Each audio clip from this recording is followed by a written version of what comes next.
At the very same time that America refused to give the Negro any land, through an act of Congress, our government was giving away millions of acres of land in the West and the Midwest, which meant that it was willing to undergird its white peasants from Europe with an economic floor. But not only did they give the land, they built land-grant colleges with government money to teach them how to farm. Not only that, they provided county agents to further their expertise in farming. Not only that, they provided low interest rates in order that they could mechanize their farms. Not only that, today many of these people are receiving millions of dollars in federal subsidies not to farm, and they are the very people telling the black man that he ought to lift himself by his own bootstraps. Now, this is what we are faced with, and this is a reality. Now, when we come to Washington in this campaign, we are coming to get our check. I must confess that that dream that I had that day has at many points turned into a nightmare. Now, I'm not one to lose hope. I keep on hoping. I still have faith in the future. But I've had to analyze many things over the last few years, and I would say over the last few months. I've gone through a lot of soul-searching and agonizing moments, and I've come to see that we have many more difficult days ahead, and some of the old optimism was a little superficial, and now it must be tempered with a solid realism. And I think the realistic fact is that we still have a long, long way to go, and that we are involved in a war on Asian soil, which, if not checked and stopped, can poison the very soul of our nation. A nation becomes obsessed with the guns of war.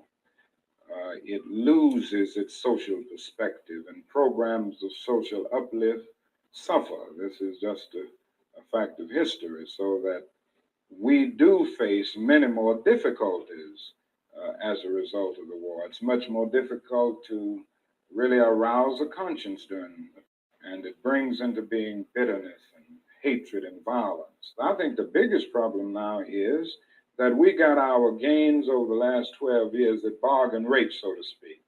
It didn't cost the nation anything without costing the nation billions of dollars. Now, I think this is where we're getting our greatest resistance. We're costing the nation something. I feel that nonviolence is really the only way that we can follow, because violence is just so self-defeating. A riot ends up creating many more problems for the Negro community than it solves. You can, through violence, murder a hater, but you can't murder hate. And what we are trying to get rid of is hate and injustice and all of these other things that continue the long night of man's inhumanity to man. When we allow freedom reign, when we let it reign from every village and every hamlet, from every state and every city, we will be able to speed up that day when all of God's children, black men and white men, Jews and Gentiles, Protestants and Catholics, will be able to join hands and sing in the words of the old Negro spiritual, free at last, thank God Almighty, we are free at last.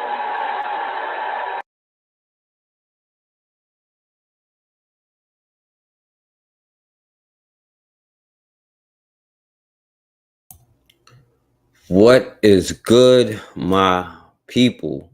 We are live back again with another live broadcast on the forecast.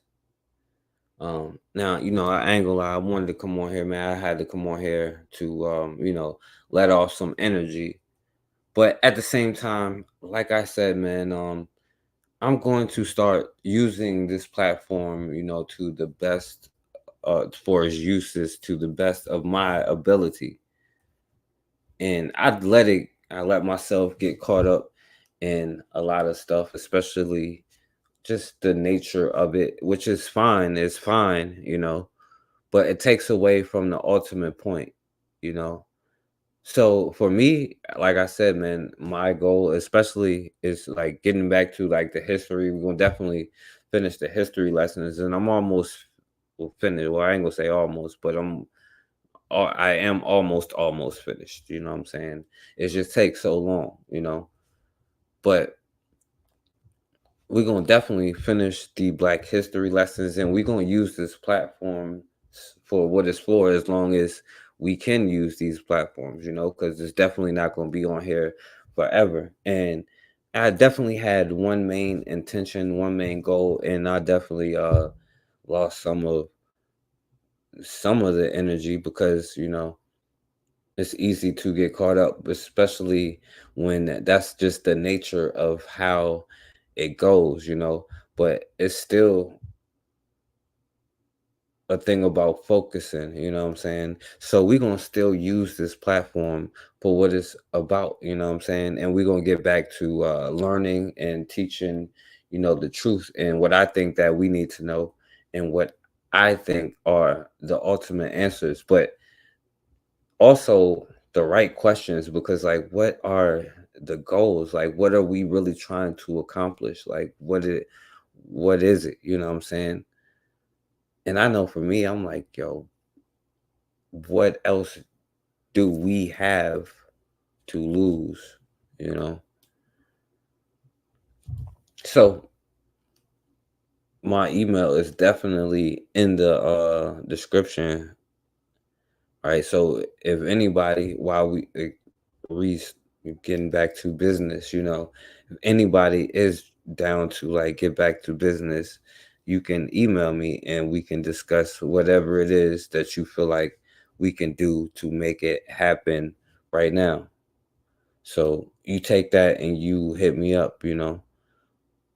Um, Other than that, you know, we definitely using these platforms for what it's supposed to be, you know what I'm saying? And these are like propaganda platforms, but we use the propaganda against ourselves, just like everything that we have, we use against ourselves. We always turn it inward, you know, and I am determined to not do that and to keep it outward, you know, at everybody else, you know.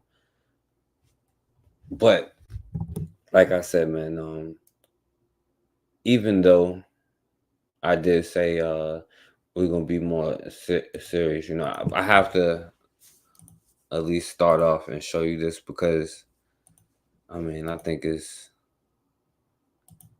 needs to be said here. You know, shouts out to this sister. Now this white boy here, you know what I'm saying?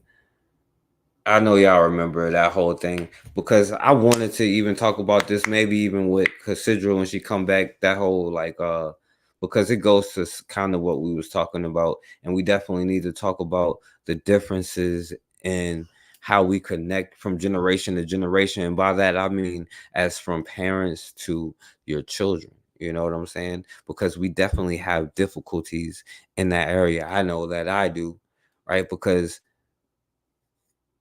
it comes from a certain thing, but that's a whole nother conversation. That's not here there nor there. What's going on? Consider in the building, you know. And so maybe we can incorporate that when we get back to it. But I have to play because we're gonna get to some serious consider because I'm gonna start getting to serious things. But you know, before I do that, y'all remember this white boy, like a whole lot of black women was kind of falling over this dude and Somebody say this that football player, that dude Travis Kelsey, right now he got called out. You know what I'll talk about? He's like, they don't be taking baths and stuff like this. You know what I'm saying? And this was one of them popular white boys here. You know, yo, William Bell, what's going on, my brother?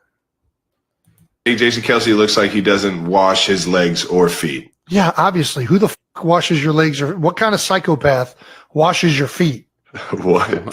Travis? See, he tried to front because you know black women be talking about this white boy, but you know black women ain't gonna go for that now taking the shower thing. But he's a white boy. I mean, what do you expect? You know what I'm saying? And this is going to come up later because they be like, is it a cultural thing? They're different. They're different, right? They be like, race is a social construct. My handpots. You know what I'm saying? He doesn't wash his legs or feet. Yeah, obviously. Who the washes your legs, or what kind of psychopath washes your feet? What? Do you, He tried to Travis? front. He tried to front. Travis, don't act like you I'm wash not your washing my feet every time, but after He like had to a admit football practice, like at St. Joe, where my No, he plays professional football. You know what I'm saying? Millions of dollars, all of that. See, he knew he couldn't say that because he's in these debates, and especially with the white girl Taylor Swift or whatever, and the black woman, that whole thing. It turns out he's just a regular white boy like the rest of them, huh? It don't matter if you give him a black haircut. You better make him take a shower. He tried to front, and his brother was like, "Come on, man. You know damn well we didn't take showers when we was kids. You know that's not what we do." Travis, Come on. Travis, don't act like you I'm wash not your washing my feet every time, but after like a football practice, like at St. Joe, where my feet have just been like, yes, I wash my feet. You're not washing. No, Yes, I you're am. like everybody else who, when you look down, if there's visible dirt on them, I'll scrub the dirt off. I don't even touch my feet. Why the would I wash my feet? I'm not touching my feet unless I'm clipping my. And it had me thinking. Oh wow. You had me think. Absolutely not. I know. I think we're either. I think so. Still think that. Absolutely not. I know. Do you use a washcloth? No, Me either. I think so. Disgusting. Am I scrubbing my body with a washcloth? Yeah. Absolutely not. I know. I think we're. That is like a UTI waiting to I think we're in the happen. minority. I really do. No, I think we are. People use washcloths? I think so. Like for their body. Yeah. What do you mean? Like, what are you washing your butt with? My hands. And Okay. then you go shake their hand, but you know it's a white girl, so she gets a pass, I guess. Okay. We got it. We got it. We did not intend nor Look how dirty she look now. Look at her face. Look how dirty she look. It's not mean like to have that freckles, it's dirt. video go as viral as it did, but lesson learned. We're going to use washcloths moving forward. So, I don't know. Sorry. Hold on. He's like, "What do you wash your butt with?" My hands, Lord. And then they put their hands in their mouth. But I don't know. Have a great rest of your day. And then No. look at her like wiping the counter, like, you know what I'm saying? Anyway. You know what? I could even come back to this later if y'all want to, but I'm not, right? Even this one, I'm not. I should probably just get to it, you know what I'm saying? So it could be something about positive, and then if it's more time, I'll get to the other part. And it's not that it's positive or anything, but just like about history, I guess, you know. We want to dissect this, right? Because I'm more interested in the conversation than the two people having the conversation, right? Now, we know because this was a Republican dude, Byron Donalds, who said we were better under Jim Crow, right? And of course, we already know that he is a clone, you know what I'm saying? But in my opinion, you know what I'm saying, the other sister here says a lot of clonish things, right? And my thing is like, what is the goals though? You know what I'm saying? Now, apparently, like neither one of them have the same goals as we do, you know? And is the goal to be like assimilated? Because we definitely made progress, you know? Because now he's trying to make it a Republican talking point, but we want to analyze this from history because we need to understand like Jim Crow is no joke, you know what I'm saying? But also we were no damn joke, you understand? And this is the part that's left out of the conversation. And it's like, what is the goal? Is the goal to be America? I guess I should show this other one because I guess it goes with it, you know. What up, my brother guy? Now, this is not, I'm not going to do it because this is going to go to a whole nother conversation. And I'll play it afterwards, I guess. But I want to play her. So let's like look at it objectively as far as under Jim Crow, right? Some recent comments by Florida Congressman Byron Donalds have been condemned by House Minority Leader Hakeem Jeffries, the Congressional Black Caucus, the chairman of the Democratic National Committee, Jamie Harrison, and the president of the NAACP, Derek Johnson, just to name a few. In those comments at an event designed to help Republican outreach to Black voters in Philadelphia earlier this week, Congressman Donalds made what certainly seemed like positive comments about the Jim Crow era. And he claims his critics are missing the context of what he said. So here's the context. I grew up with my mom. My dad and my mom, things didn't work out. As an adult, I look at my father and I say, bro, I don't know what happened, but you my father and I love you. Wow. I don't know what happened. I wasn't there. Wow. But I'm going to tell you this. Growing up, the one thing I knew I wanted to do, and this is not about my father. See, even when we talk about people who have clone tendencies, you know what I'm saying? That's why even like it's big to have these conversations about generational, the generational conversations that we have, because even the way that we express ourselves between family members from like mother to child or father to child, you know what I'm saying? At some point, sometimes parents don't realize that that person isn't a child anymore. You know what I'm saying? And it's difficult coming from one generation where it was different coming up when you had old school parents. That's why they be like old school, right? And that's how they came up. That's how they was brought up. And then you have a different kind of world now. It's like after internet kind of world is already here. You know what I'm saying? And it's difficult sometimes.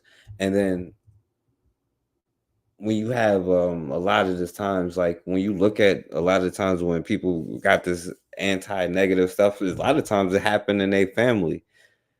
You know what I'm saying?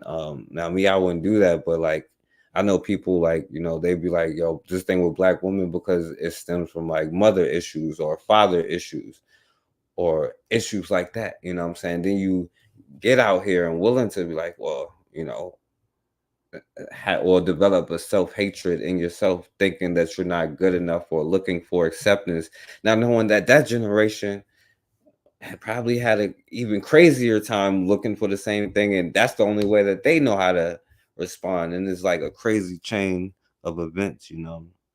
But anyway. This is about what I wanted to do. Is I wanted to be a father to myself. Wow. And so one of the things that's actually happening in our culture, which you're now starting to see in our politics, is the reinvigoration of Black families with younger Black men and Black women. And that is also helping to breed the revival of a Black middle class in America. You see, during Jim Crow, the Black family was together. That's right. During Jim Crow, more Black people were not just conservative, because Black people always have been conservative minded, but more Black people voted conservatively. And then HEW, Lyndon Johnson, and then... Now, by the way, when they use these terms, it means absolutely nothing, right? You know what I'm saying? By definition, a conservative and a Republican believes, if you look in a dictionary, like believes in a small government. Yeah, until a Black person, you know what I'm saying, builds a house that's better than theirs, then they want the government involved. You know, they're the damn Marxists, you know what I'm saying? Or if you teach Black history in school, they become the Marxists, you know what I'm saying, the communists or whatever, you know. But the way that he perverting these talking points is just what they do, you know what I'm saying? So like and then the definition of, yeah, we definitely don't want the government involved in our stuff. We don't want higher taxes going to all these other places. Now, what we do amongst ourselves, we can debate about that, but we definitely don't want our stuff going to their stuff. You know what I'm saying? So they pervert that and like, oh, well, we vote conservatively, as if Europeans aren't fork-tongued, whatever you want to call it.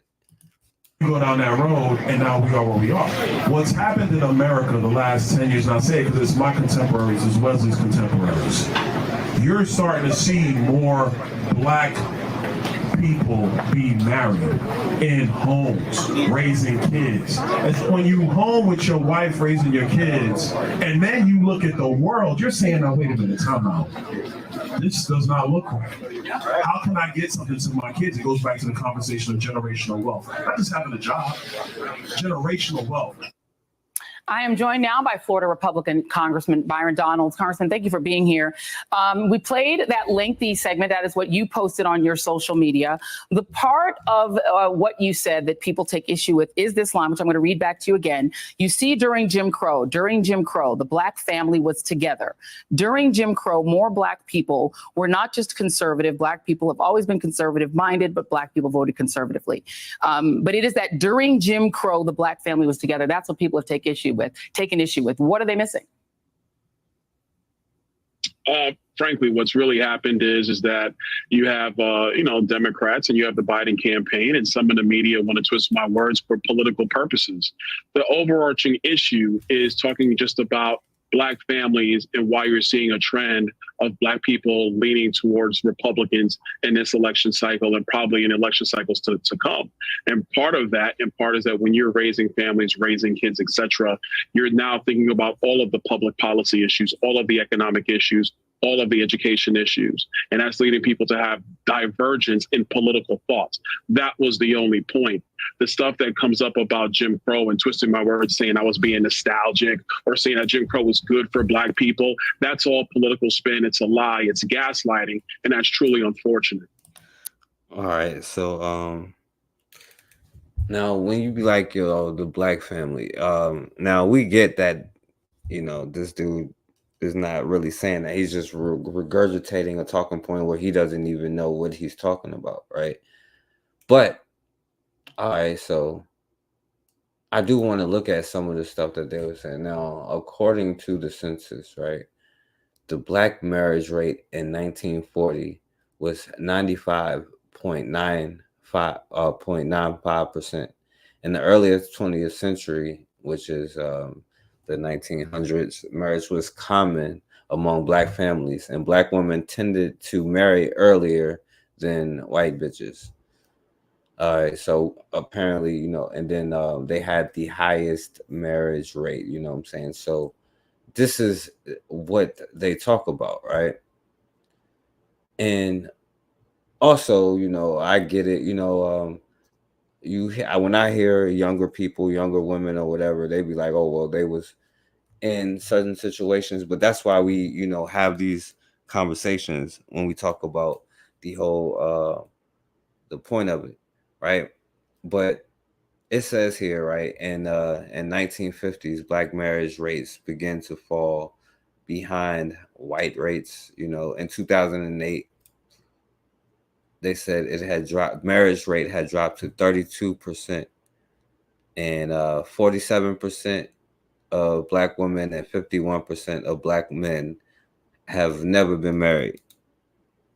All right, which is fine, and I'm not saying like, because it could be people out there that don't even believe in marriage, because I want people to understand that when they bring up even the single mother thing, what I'm saying, they just mean not married. It doesn't mean you don't have your father or your father's not involved. It just means they're not married, right? So I understand. And the thing is, I come from that generation where probably the most fathers were missing from the home, right?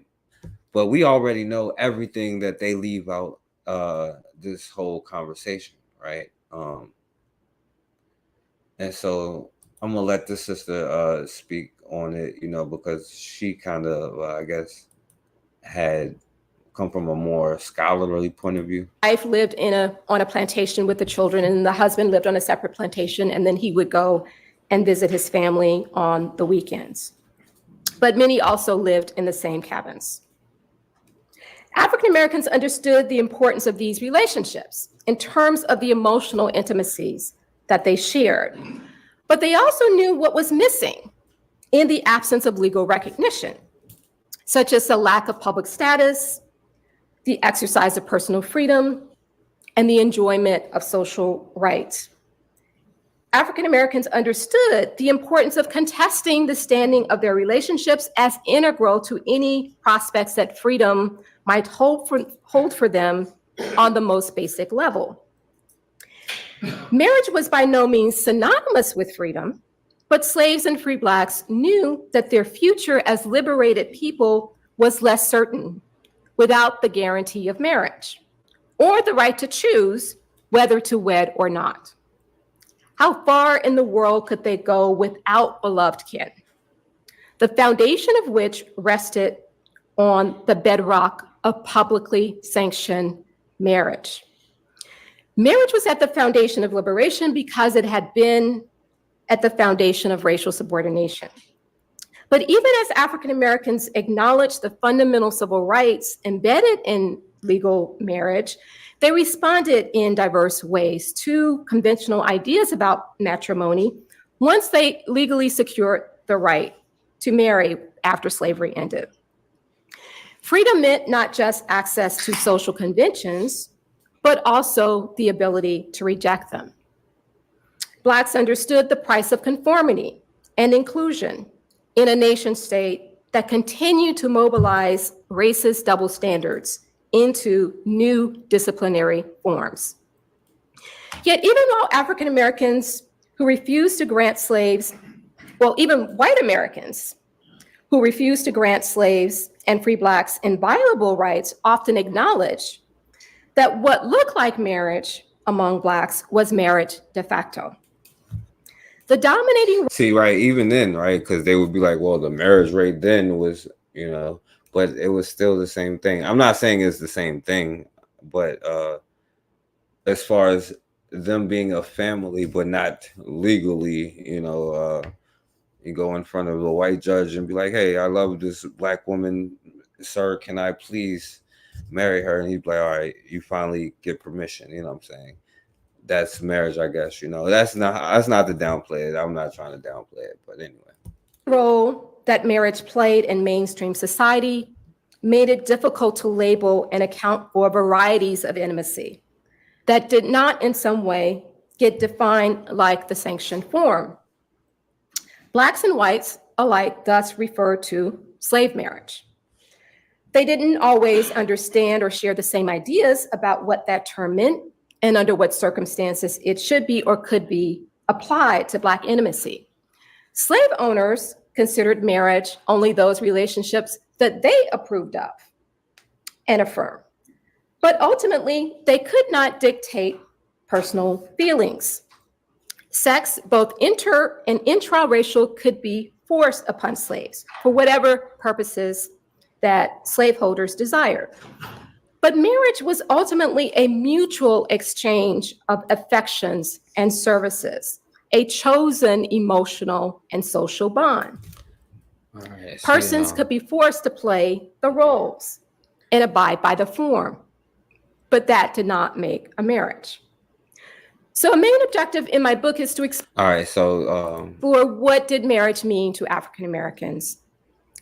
See, and that's the thing, you know, and it's not European definitions and all of that. And I'm not saying like doing like the legal thing is right or wrong. I'm not telling anybody, I'm not even speaking on that point, right? But it's definitely has always been something different, even whether you talk about statistics or whether it's recognized or not, you know. We understood like this is as a social thing to build, like you build societies through this by creating the institution of marriage, you know, a mutual thing. And even though she's talking about it from back when, like, you know, at the beginning of it, and she goes through it, you know, because you can we'll come back to it, I guess, you know. Let me see. So here's the challenge, Congressman.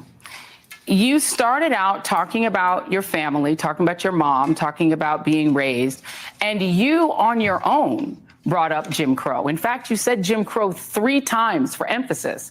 It wasn't the media or the Democrats or gaslighters. Okay, so yeah, she's gonna go to another topic. I want to let this sister say one more thing. It's just not. The remainder of my talk is going to focus on this theme.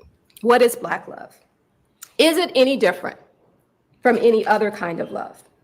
And so my book addresses what is distinctive about Black love and what is similar to the love that others may have felt. To start with, it's the context in which love is created and experienced culturally and historically that has made it distinctive. African Americans' efforts to create loving relationships was severely hampered by their legal status as chattel property and their condition as former slaves. But Black love also shares in the commonness of the feelings, affections, and emotions that are deeply human, regardless of one's status in society. So I actually began this. Well, now we're like not love everybody. We love ourselves. We Black. That's Blackness. We love Black people. Project with considering all kinds of Black love. And I was inspired first by various kinds of familial love, love between siblings and parents and children, cousins and play cousins, and the host of near kin relations that African Americans have historically devised for their survival and betterment.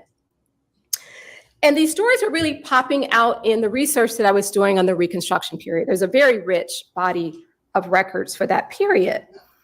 And as I was reading a lot of these documents, it was striking to me how rich and complex those documents were, as opposed to the more to be more an eager desire period. Okay, yeah. And then sort of So pretty much like, even it's not just like when we think about even just marriage, you know, it's the relationships that you have, like even with your parents or whatever, you know. And if it's difficult for like, and if you have difficult communicating and unable to reach each other, is only going to spread down negative things, right? Or if you feel criticized every time somebody says something or anything like that. And also recognizing that that person is coming from a place of trauma, is having patience, but also knowing when whatever, right? Because it's unique circumstances, even from what she's talking about throughout this whole thing, like the amount of fighting we had to do. And it's a reason why that the older generations did what they did, you know what I'm saying? Because it was crazy, you know what I'm saying? Especially during this Jim Crow era, right? And of course, at the end of the day, you want your children to come home safe. So a lot of times you will tell them something and then they may not even understand, but just the mix and divide with the communication from one generation to the next is, as far as like even updating the information that we have to go along with, you know what I'm saying? But okay, let me see. Who brought up Jim Crow? It was you. You brought up Jim Crow. So why did you use Jim Crow specifically as your reference? You did that. No one else did that. You did it. Oh, I did. We were having a conversation, just talking as, you know, Black people in Philadelphia. But if you're going to use the chronological timeline of America before the Great Society and Lyndon Johnson's time period, you had, unfortunately, the Jim Crow era in America. During that time period, the marriage rates of Black Americans was significantly higher than any other time since then in American history. So it is a divergence if you're talking about marriage rates in the Black community. They have plummeted. And what we've seen recently in America, which is a very good thing we should all celebrate, is that the marriage rates in the Black community are rising again. That's good for Black families. That's definitely good for Black children. It's something I want to see. I'm quite sure you want to see it as well. Okay, let's talk about that. Jim Crow lasted roughly from 1867 after the Civil War. Now, he brought up that whole thing about you know, LBJ and the great policy, and tried to put it on the Democrats, right? Because we understand, we don't even have to go into that whole thing about how the Republicans with the Democrats and all of that stuff, how they switched and all of that. But when he say that, right? Because we talked about, you know, this era before, right? And listen, like, this isn't anything new, right? America has a history of oh wow, I don't have the right one.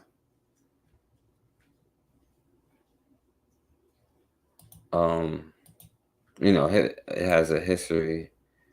Let me see, I think I do.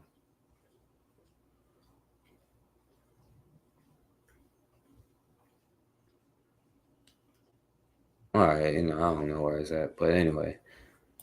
Is that Negroes tolerate promiscuity, illegitimacy, one-parent families, welfare dependency, and everything else that is supposed to follow. Now, that's the criticism he makes of your report. Now, how do you answer? Now, they try to use this Mordahan dude, like, this dude wasn't just as crazy as the rest of them. He'd be like, oh, yeah, well, yeah, they act like savages, but only because of whatever. Like, no, you are the savage, fool, But this is where these talking points is really birthed from, like, this Mordahan report, right? How the black family is so, like, now I'm not like, now it only was happening for 1 year so far, right? Because we know what we just seen in the 50s, you had the highest, and then the 60s, and by 1965, apparently, have the lowest, And he's speaking on something in a future kind of way, you know what I'm saying? Well, no, he's saying it as it's present, but it's something that happens in the future. You know what I'm saying? He's definitely not a prophet, right? Because if I tell somebody to come and kidnap you and take you somewhere and whatever, I'm not necessarily a prophet. I'm the one who sent them to go do it, So we remember this. So those I can't. I'm not responsible for the fact that he can't read. As E. Franklin Frazier said, and I quoted from him at some length, there is a lot of evidence that the Negro middle-class family, when it gets its opportunity, gets a bearing, is, if anything, more stern, more rigid than most. But the evidence is simply clear. Negro Americans live like any other Americans, and when they're forced into the ghetto and forced into disorganization, they have no more better protection than anyone else. I'd like to ask you one specific question, which the New York Times quotes you. All right, so we know about that. Let me see. Did I have it? Hold on, yo. Let me look and see if it was something else I was supposed to play right there. My bad. As I swear it was, but I just forgot what it was. All right, so maybe not. Oh yeah, this was it. Here it is. All right, yeah, here it is. Let me pull it back up. My bad, y'all. Right, because this is the whole thing that they leave out the actual conversation. And I'm just pulling up a random one because I didn't want to have a bunch of like lectures and play like a minute or two from it. So this is like a watered down kind of, not to say this brother made a watered down one, but this is just like a. Fathers have left home in order for their children to get meat and bread. There are so many dehumanizing elements in the welfare system that we are concerned about removing. Ultimately, we are concerned about a guaranteed annual income. And the other thing I think it is very necessary to say is that everybody's on welfare in this country. And when it comes to black people and poor people, we just call it something else. When it's for white people and rich, we call it subsidies. Under 18 in the U.S. live in homes without fathers. This is a stark contrast to white children, as only 24% of them live in fatherless homes. But it wasn't always like that. The black families survived generations of open racism, widespread poverty, and slavery. They lived through segregation and violence, and strong family bonds used to be the norm.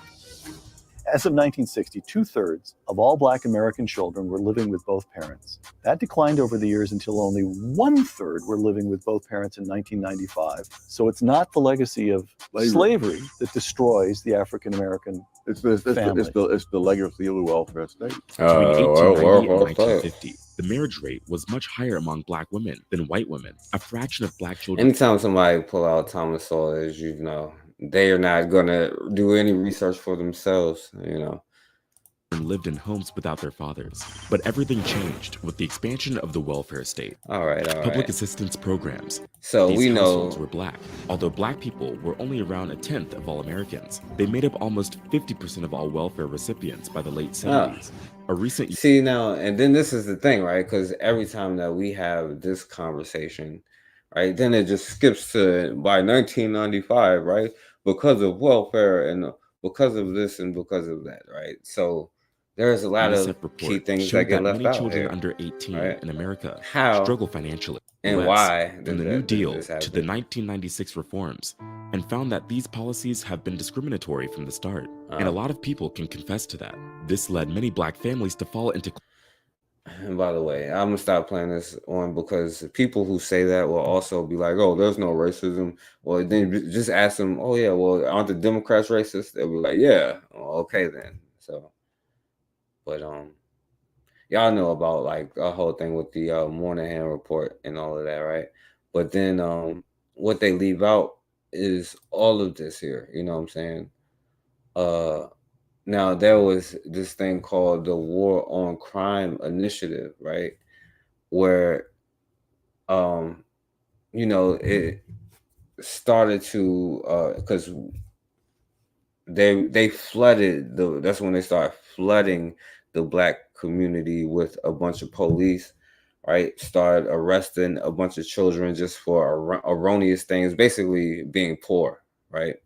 you know and they called he went from the war on poverty to the war on crime, you know what I'm saying? And I'll show you this, because this is when this whole thing started happening here, right? Where they started having the juvenile court system became a thing.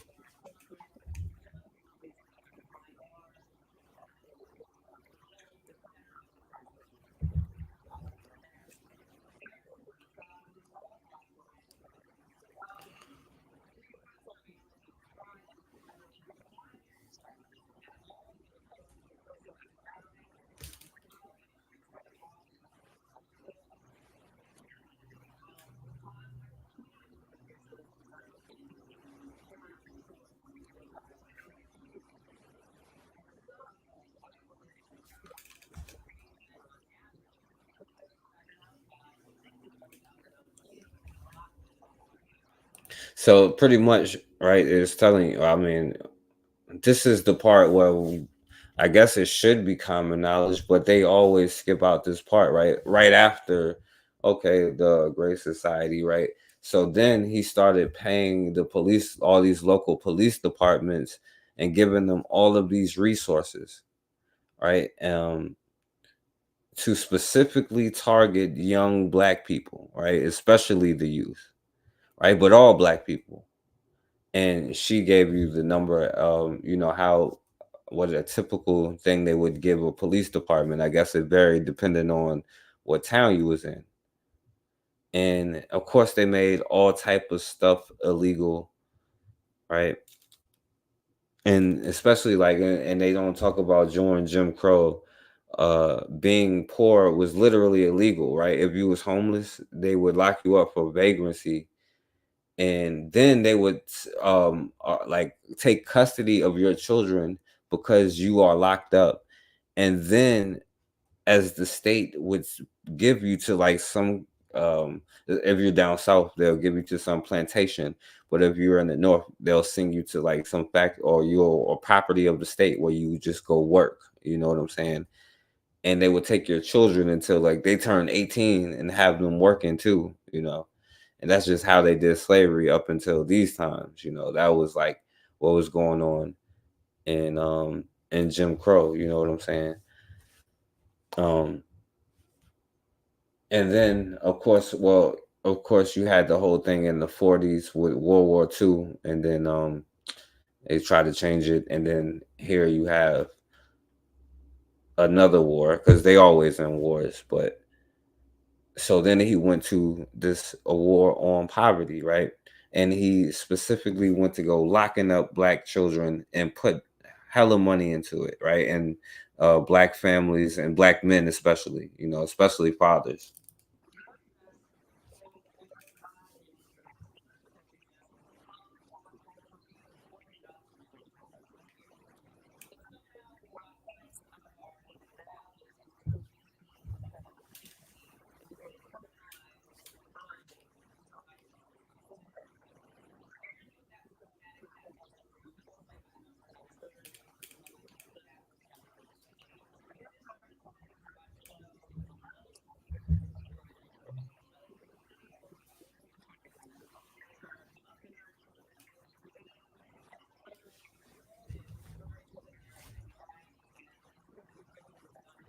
Now here in the mid '80s, that's when privatized.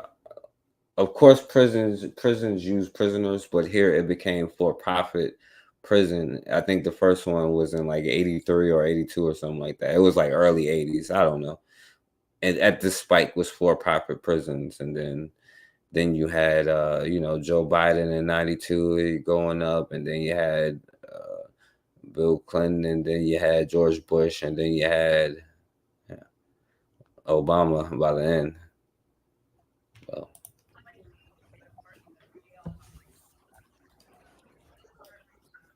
let me go to the juvenile part.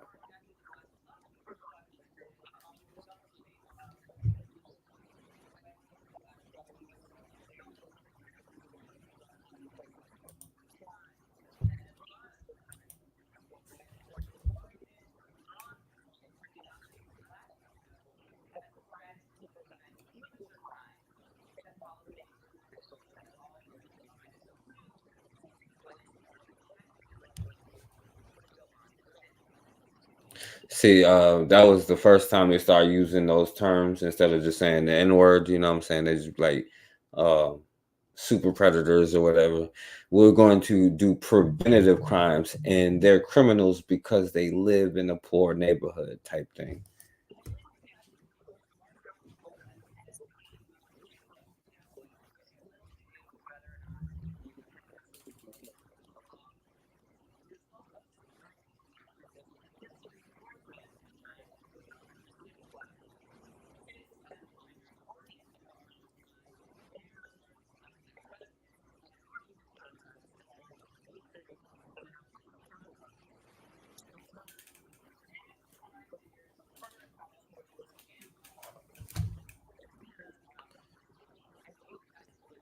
Um,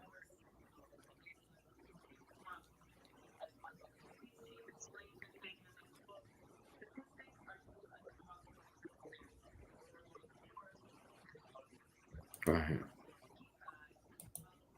All right, let me find this part.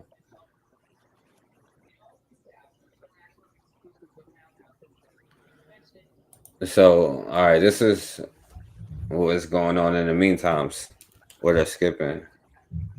So they passed an act that created the juvenile justice system. It was like only really came up in the '70s, you know what I'm saying? So they was locking up so many children, they created the juvenile justice system to be able to do what they continue to do right now to the younger generation of us, still till right now.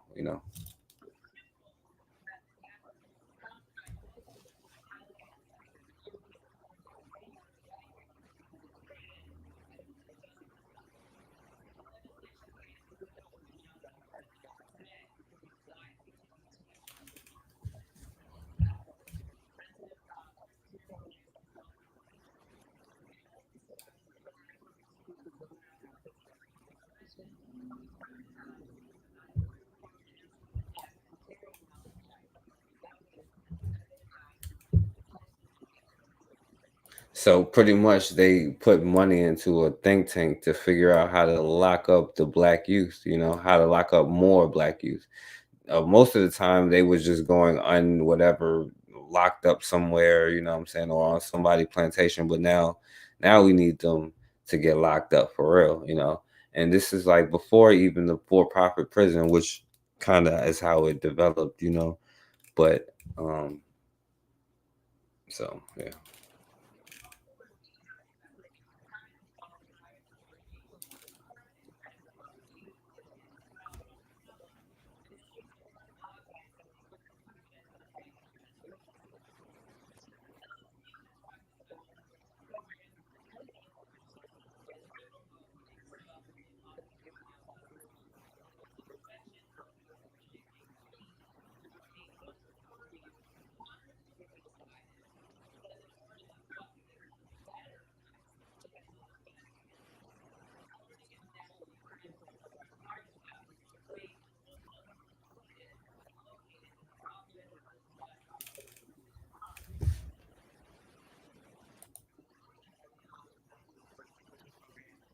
So this is, I'm gonna just show you where the money went to, how much we're gonna go on.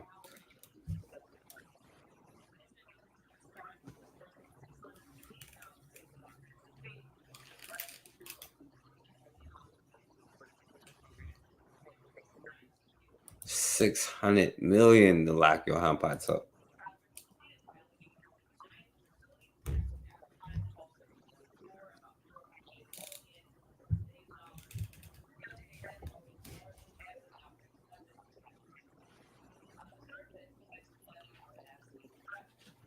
All right. We can stop there. Y'all get the point, all right? So y'all get the point. We'll go on. War to 1968. Is there a specific period between 1867 and 1968 that you thought was this golden era for Black families, or a time that was good for Black families? Joy, I never said that. And see, this is where the gaslighting I'm going to comes read in. what you said. All I was talking about was the marriage rates. Stop. No, Joy, that's not what I you was said. talking Let's about play what the you said. marriage rates Play what he said. of Play what Black he said. families. You're Play saying what he I said it was the golden era. I never said that. I'm going to play what you said. I said that it was better I'm going for to Black play what you families. said. I never said that. I Play said what he said. together. Play what I Please said. play what he said. During Jim Crow, the Black family was together. That's right. During Jim Crow, more Black people were not just conservative, because Black people always have been conservative-minded, but more Black people voted conservatively. And then H.E.W., Lyndon Johnson. Go back. You said during Jim Crow, the Black family was together. What was the authority of the Black father in the Black family during Jim Crow? Well, listen, under Jim Crow, obviously. Wait, okay, I'm gonna start that. I'm gonna let her ask that question again, because of the Black father in the Black family during Jim Crow. So now I'm going to go back. You said during Jim Crow, the Black family was together. What was the authority of the Black father in the Black family during Jim Crow? Well, listen, under Jim Crow, obviously, Black people were under great persecution, unfortunately, by Southern Democrats and the Democrat Party overall in the history of our country. That's the fact. And so, well, let me finish now, Joy. And so having the Black man in the home was about first protecting the mom and protecting the kids. Incredibly important. It was the leadership in the home, which is incredibly valuable. And I think what we're witnessing, obviously, the last 30 years, definitely through my generation, is Black fathers being at home is incredibly important for the success of Black children going forward. And it's not just a Black thing, that's everybody. Fathers in home help to breed success for kids moving forward. That is a great thing for our country. That's something that has been proven throughout time. So what I'm talking about is not the golden era of Jim Crow. That's ridiculous. I would never say that. And that is the gaslighting that I'm standing up to, because that's what Hakeem Jeffries, the Biden campaign, Jamie Harrison, and the like are trying to trying to bring up. And unfortunately, the media has followed suit with misleading headlines, and that's wrong. Now, okay. Now he full of it, right? But through all of that, right, the Black father's role was to protect and all of that kind of stuff, right? So let me play this. Now I'm going to talk. Do I have a chance? Good. Now, and by the way, right, a Black I agree with that part, you know. And now he's full of, I don't agree with the reasons he's saying it. He's just spewing a talking point, right? Where they try to say, oh, it's not the racism, it's the Black fathers out of the home. Well, yeah, it's because of all of the stuff that we are looking at and but we're also going to see why, right? Because I want you to see her response to saying to the Black father's role that was in the house. That's wrong. Now I'm going to talk. Do I have a chance? Good. Now, you talked about the Black father being in the family, being able to protect the family. First, I want to read just for our audience the definition of Jim Crow, just so we all know what we're talking about.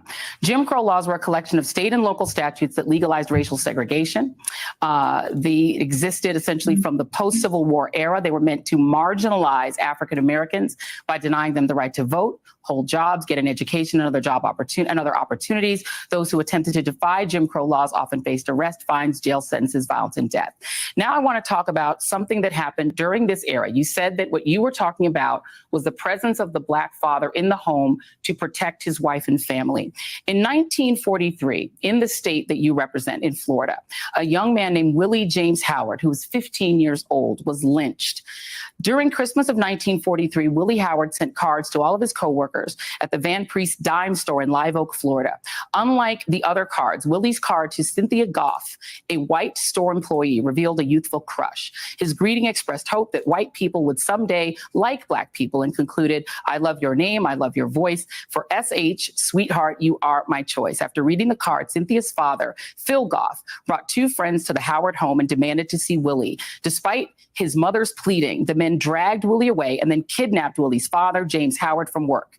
The men drove the two Howards, I should say, to the embankment of the Suwannee River, bound Willie's hands and feet, stood him at the edge of the water, and told him to either jump or be shot. Willie jumped into the cold water below and drowned while his father was forced to watch at gunpoint.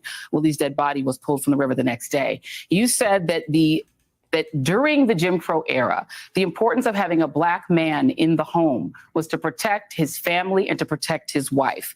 I actually spoke with somebody who lived through Jim Crow. Her name is Merle Evers Williams. And Merle quoted to me a man named Charles Silverman, who wrote in Crisis in Black and White, that in 1890, the year that the Mississippi Constitution was written, the policy of crushing out the manhood of the Negro citizens was to be carried out with success.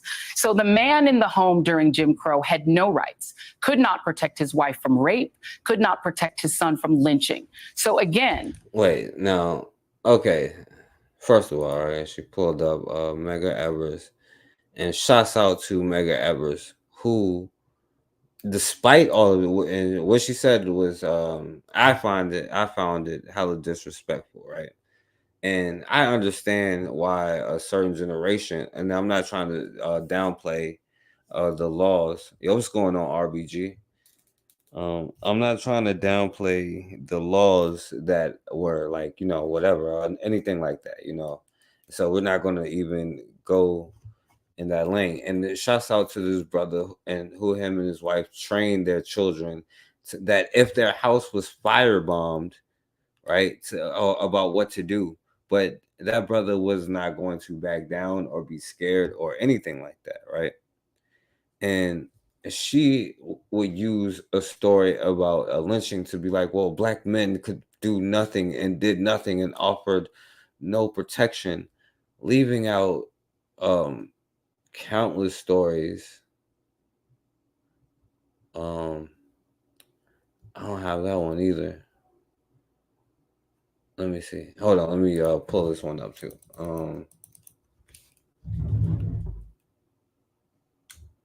It was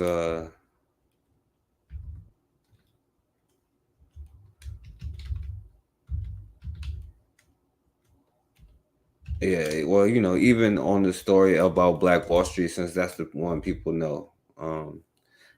Because I tried to look up a lot of different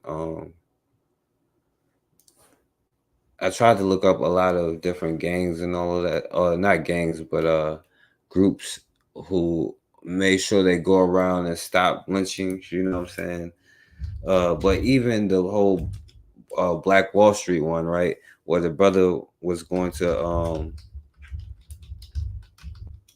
the brother who was in jail, a bunch of Black men went down there and made sure that he wasn't going to stop it, or they stopped it, right? And the part that they leave out is the so many people lives they saved by setting up a barrier. They had, first of all, like they said, according to the story, 75 Black men went up to the jail to make sure the dude wasn't going to, the young brother wasn't going to get lynched in the first place. I can't find the one that I had. I don't know. Let me see if I can pull it up. I'm not sure if I had it. Okay, yeah, I don't have it. So forget it. Yo,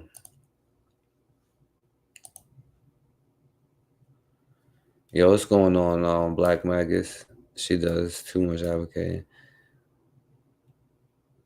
They want you to marry their daughters. Yeah, exactly. You know, but you hear what they say. But shouts out to him. But you know, I'm gonna let him respond. You know, Why would you quote that era and say that at that time the family all being in the home together was something we should think of as a good thing? Well, first of all, Joy, the story you bring up and you're bringing up is a tragedy. One of the great tragedies of the Jim Crow era. This is why those policies were they were disgusting and distasteful. All I was talking about, Joy, was the benefit marriage of a rate man in the black family. Again, sir, I'm sorry, Joy, I let you talk for a long time. Sorry, I only no. Talk over you. You've gotten a chance to speak a lot, Congressman. You're going to answer my question now and not filibuster. This is the question you want. This is the question you need to answer. That's what I'm trying to answer. That's what I'm trying to answer, Joy. Give me a second. Take a breath. See, he's inequipped to answer because he was cloned out to begin with. You know what I'm saying? But like even to just bringing something up like that is disrespectful, right? About especially where they targeted children, right? Especially where they targeted children, it's disrespectful to use something like that, right? And to be like, oh, how did black men being in the home offer any kind of protection? Well, we understood. Black people back then understood, you know what I'm saying, what time it was. Just like she brought up Medgar Evers and how he was a great father to his children, right? And used him to be like, well, he couldn't protect his family or something. I don't know if that's what she was trying to say because he got shot and killed, right? But all I know is when they had a shotgun in the home, lynching was less likely to occur, right? But that's the point is like, what are your goals to I understand like when they be like, oh, diversity, equity, because they want to be, a lot of people want to be included in the American structure, the American society as being Americans, you know, but we can never be that. You know what I'm saying? But anyway. If a black man could not protect, it's my show.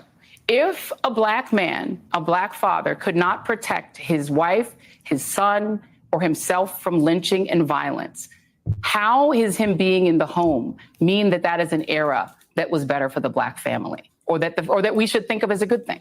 First of all, Joy, I never said that it was better for black people in Jim Crow. I have never said that. And even my own words say that. If you're talking about the importance of black fathers in the home, or frankly, all fathers in the home, it is always for the betterment of children. Right. So this whole thing is like, they are both going to leave like, because nobody's saying like the violence or whatever, you know. I would say that I wish we had the courage of standing up to the violence that she apparently has no idea about, but we're going to look at it in a second, you know. But the thing that a lot of people leave out is like how there were at least black grocery stores and black hospitals, even if it was 10, right, as opposed to 0 right now, right? How we know that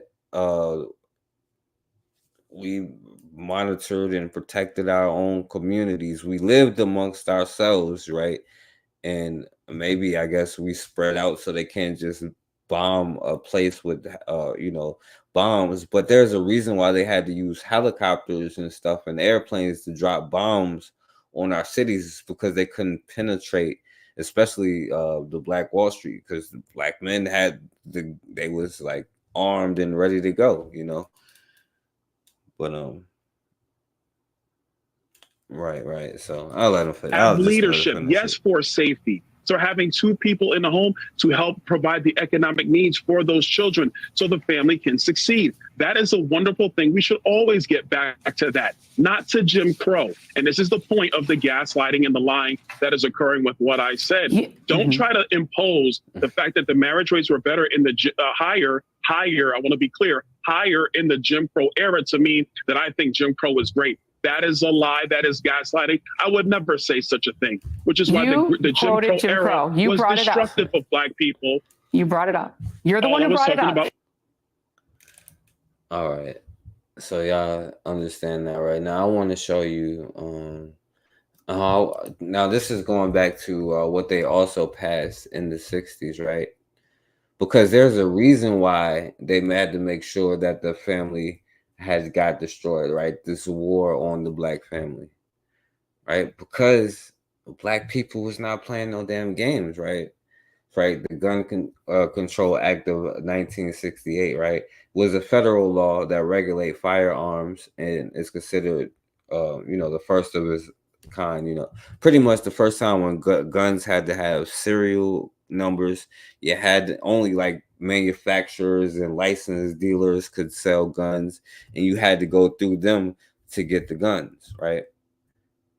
And why do you think that? And also to they said what do they call, like, they said inappropriate persons or something persons are not equipped to own firearms, meaning keep the guns away from the young black youth.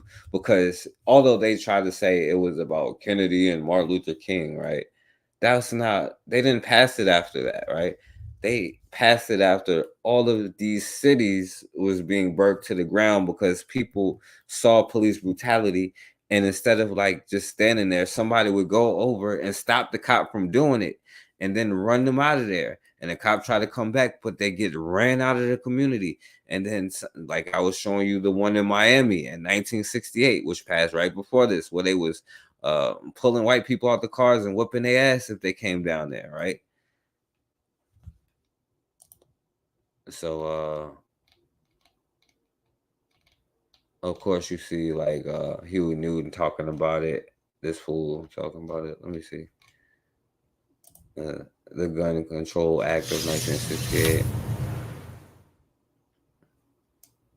The Gun Control Act of 1968, just passed by the Congress and signed into law What up, by the Raw? What President, up, Anthony? grants possessors of certain types of firearms 30 days of grace in order to register these weapons.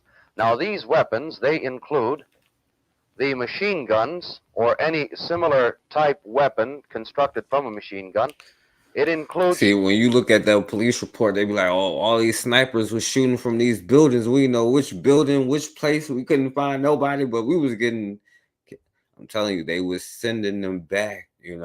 See, they leave this whole part about it out. This is why they had to like kind of break it up and all of this and create all of these laws that goes with it. They're not going to talk about the gun because a Republican or Democrat or whatever. They're all about gun rights, but they, except for when Negroes got guns, right? Except for when Robert Williams come knocking or come talking to him. You know what I'm saying? He's a Negro with a gun. Right now they're saying, "Oh, you better turn your guns in." Why? Because this is what black people was doing, right? In order to register these weapons.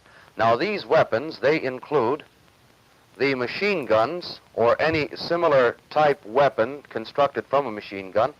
It includes shotguns having barrel or barrels of less than 18 inches in length, a weapon made from a shotgun if it has an overall length of less than 26 inches, or a barrel or barrels of less than 18 inches in length, a rifle having a barrel or barrels of less than 16 inches in length, and a weapon made from a rifle with an overall length of less than 26 inches or barrels of 16 inches. This also includes rocket launchers or bazookas, hand grenades, mortars, and various other destructive weapons, including... By the way, a Molotov cocktail is like deadly. That was like one of the most common things because it's so easy to make. They would just throw a Molotov cocktails at the police. You know what I'm saying? At the businesses that discriminated against them, they would run them out of there. You know what I'm saying? Until these things. Including silencers. Now, the information that you furnish to effect proper registration within the specific period cannot be used against you in any criminal proceedings for a period or concurrent violation of the 30 law. days. To avoid criminal prosecution for unlawful possession of these weapons and destructive devices, they must be registered with the Director of Alcohol and Tobacco Tax Division, Washington, D.C. No, it wasn't. Well, it is manifest in different ways. You know what I'm saying? don't sleep on like what they was going through in the 50s and the 40s either. You know what I'm saying? Like, I mean, Emmett Till was 1954. You know what I'm saying? So don't sleep on that, and don't sleep on what Black people was doing in the 1800s. That's why I brought up other stuff to go back further than that, not just this part of Jim Crow. I'm just talking about this part because we just came from the war on crime, and then along with the war on crime came the Gun Control Act. So to disarm Negroes, right? Because that was always the question, and this is where they kind of start flipping the thing, you know, because this whole time it was wars, it was battles, it was fighting. When she be like, Black men wasn't protecting, that's why I'm gonna go into like more of that in isolated incidents because we can't be here all night, you know. See, during the period of November the 2nd through December the 1st. Failure to comply with the results in criminal prosecution punishable by a fine of up to $10,000 or imprisonment of up to 10 years. Registration forms and information are available for possessors of these types of weapons and destructive devices at all of the Internal Revenue Taxpayer Contact Office and of the Alcohol and Tobacco Tax Division offices. This is George K. reporting for WLBC Channel 49 News. And you know, this is they talking about it some time and then, but yeah, y'all get the point, right? So, okay, I guess I'll start here. Now, I could not find the names of these groups, man, and I've talked about it on here before, but they only talk about. I'm not talking about army militias or whatever. I'm talking about Black people who had guns and they came together and they would call themselves like, I can't remember the name, and I ain't going through all of that stuff just to find the name. It's so it could be anywhere, you know what I'm saying? Because it happened so many different times. I was looking for the name, but when they talk about militias, it only go to the militias that they sanctioned, but it wasn't they militias. I talked about it before. I'll talk about it again, you know. And then it says, you know, a new study suggests that Black Southerners' access to firearms reduce lynchings, right? The analysis reinforced that the historical case for armed self-defense in response to violence. And of course they show, you know, Ida B. Wells' picture, but it's not like something from Ida B. Wells. It's just, I don't know if it's going to let me do it because it's like, it don't do the articles, but this is 1892 when she was sitting there telling you, right? The times where lynchings did not occur. She wrote books about it, right? In the 1800s. The times where lynchings did not occur is when men armed themselves in Jacksonville, Florida, right? And this is the 1890s. Of course, it's not letting me. Let me see. Hopefully, let me go down. All right.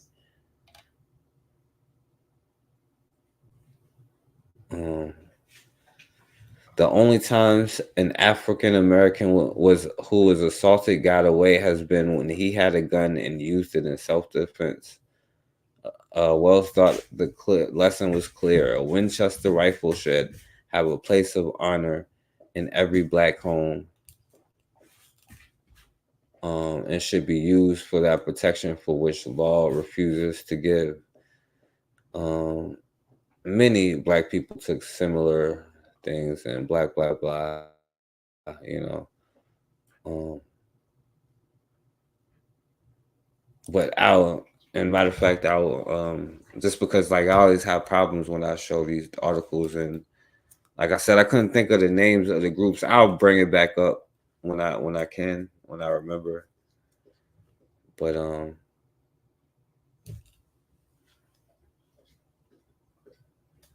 Black Liberation Army.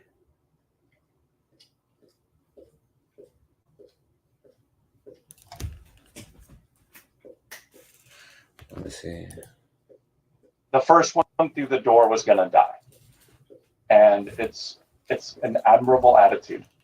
Firearm accidents, and we're going to use a different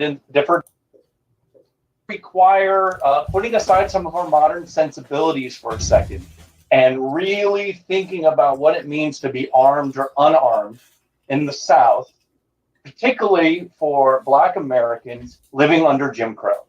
So normally what we do is we lay out a lot of historical context. You're going to get some short shrift on that, but we're happy to answer questions. We're going to build a proxy. So specifically for firearm access, we don't want to confuse that with the number of guns, which is very different. We're going to connect it to measures of lynchings and homicides and first use of scare quotes, firearm accidents. And we're going to use a difference in difference identification strategy, but we're also going to introduce some instruments that we'll use in an IV or two-stage control function sort of setup for those of you who are interested in the econometrics. I would love to throw a dozen quotes at you today, but I won't. I'm going to give you one. And for the economists in the room, this has a certain sensibility to it we can relate to. This is Ida Bay Wells, really prominent anti-lynching activist, reportedly about 4'10" and just an absolute fireball of a human being. She made it very clear. She knew that if a mob came for her, she couldn't take them all. She wouldn't win. But she wanted to make it clear. She wanted to signal whenever possible that I had my dog in the back. the first one through the door was going to die.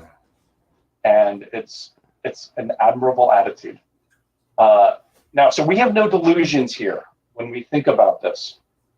Firearms were not for Blacks living under Jim Crow. Firearms are not about winning glorious battles. They were outnumbered, typically.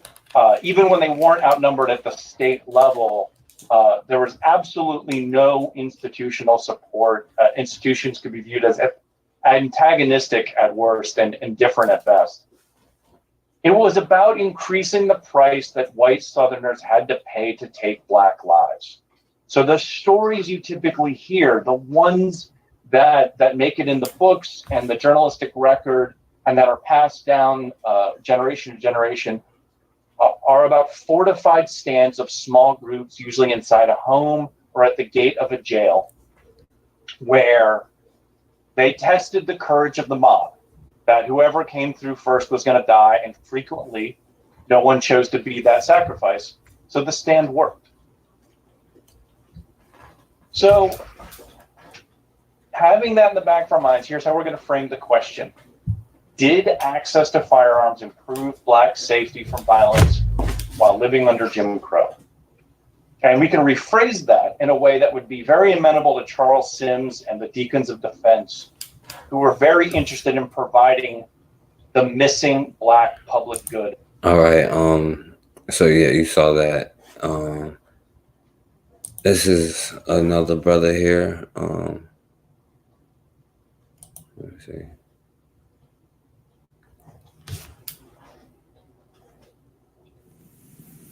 Last September, Lofton Mason received a tempting offer for a portion of his farmland just outside Jackson. The price was right, and Mason approved of the plans of the prospective buyers, a group of... Over the next 6 months, the group leased the land and began this foundation for one of their buildings. But then last March, a larger contingent of the group turned up, some of them carrying guns. They proclaimed the tract of land the capital of something called the Republic of New Africa. They raised a flag and stated their purpose: to form an independent Black nation in the South. This was the first indication Mason had that his land was to be used as headquarters for what local officials have labeled revolutionaries. Mason hired an attorney who advised him that since the group had not paid full rent or a down payment for purchase, they had no legal right to stay on the land. A local court has enjoined the New Africans from trespassing, but the group still claims a right to the land and will bring their case before a so-called People's Court.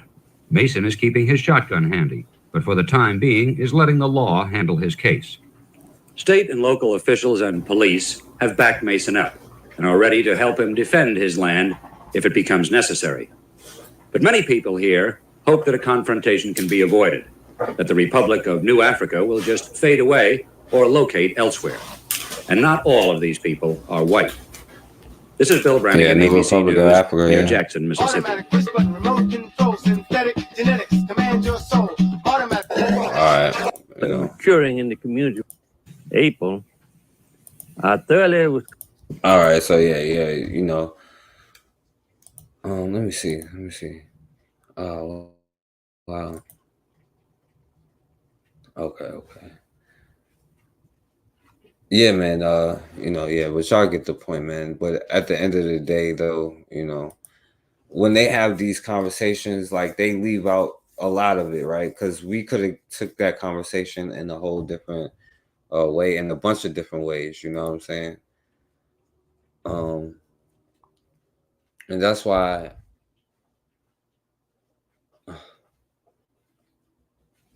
I don't even know if I should play. I'm gonna play this other one. I ain't gonna play it. I'm gonna spare y'all from the other one though. But I want to play this sister's story here, right? Because speaking of that, when it comes to like the whole conversation of the Black American and what is our goal? Is it to be assimilated or, you know what I'm saying? I'm not sure what Joy Reid's goal. I'm not sure what the other brother's goal is or the other black man's goal. But I'm not sure. Classic tale of white on white crime, honestly. Okay, so I enjoyed the back and forth 100% wholeheartedly so. But we got to the point where black people got brought up. And that was the point where I said, okay, no. We can't have this, okay? So let me tell you what exactly transpired, right? So a white American and a white European were going back and forth about the Olympics or something, right? And the white European threw a jab at the white American and said, oh, Americans suck, which is why they have to use African athletes, okay? So clearly he was calling Black Americans Africans, all right? So I'm going to show you guys the white Americans' response. Europeans can't cope with American sporting success so much they have to resort to racism. America sends Africans to the Olympics. Here's the thing. Black Americans are American. They are not African. And I understand Europeans don't comprehend the concept that ethnicity and nationality are not the same things. Nationality is a political concept. And in the United States of America, anyone can become an American citizen. By the way, if any of y'all want me to drop the link, let me know. I'll drop the link, you know. And Black Americans, the overwhelming majority of them, were born here and descendant of other Black Americans that were born in America. They are American citizens. So just because you guys are racist doesn't mean we have to be racist too, like you. And here's the thing. You guys are the same type of people who will go, oh, America's the most racist country in the world. Then you say the most absolute racist things possible and then try to make that as a sign that you're superior to us. You're complete and total hypocrites. The reviews are in, and they are spicy.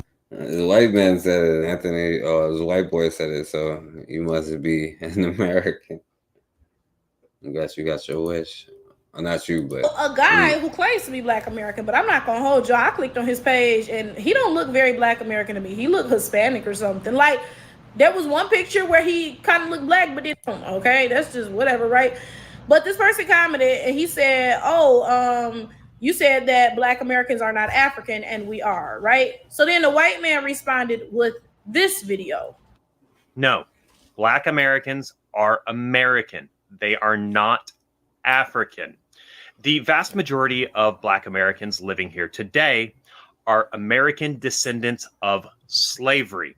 And because of this legacy of slavery, their connections to Africa are so distant and they have been severed that they do not have any real connections to it today. Nationality-wise, culture-wise, and everything else, they are American, not African. In fact, even the concept of ethnicity, their ethnicity would be Black American, not some form of African. And no, race does not make them African. Race is a social construct and it's a pseudoscientific one at that.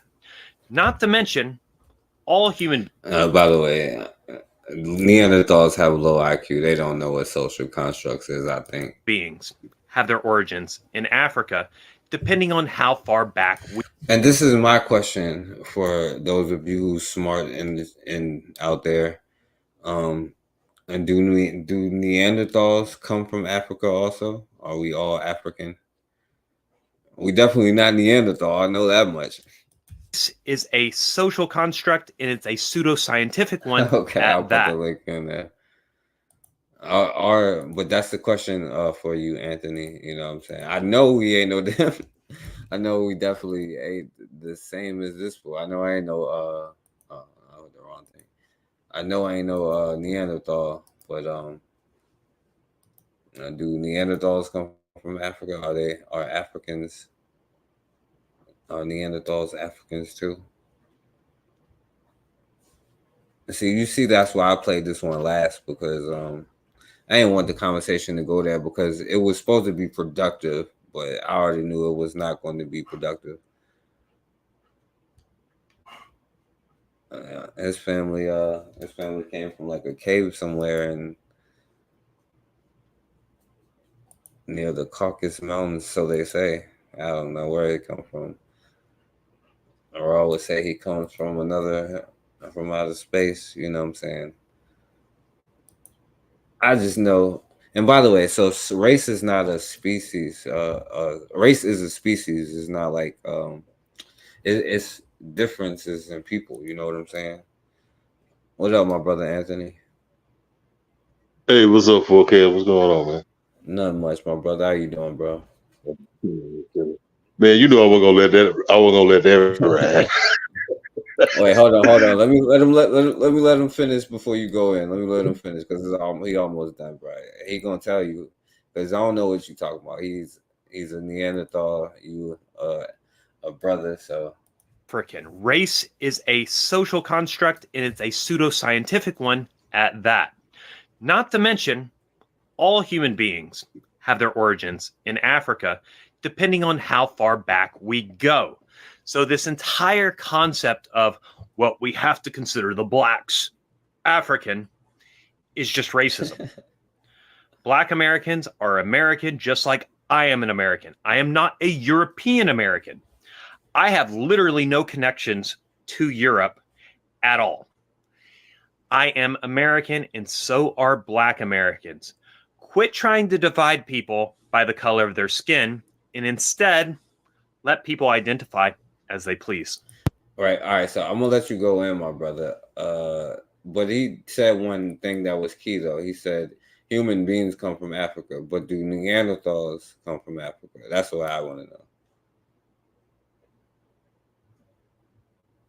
Okay. Okay. All right.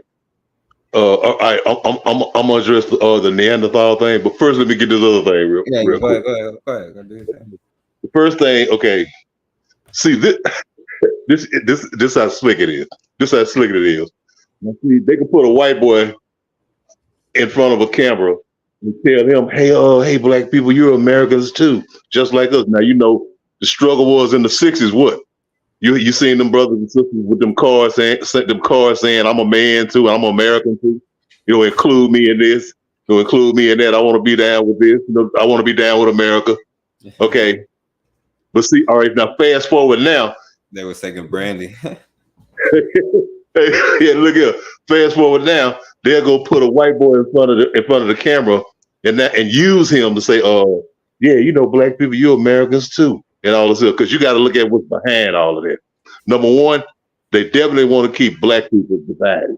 I mean, that means black people who are descendants of Africans brought to this country, and black people who they come from other countries, you know, from the Caribbean or from the continent of Africa or wherever, you know, they come over here as so-called migrants.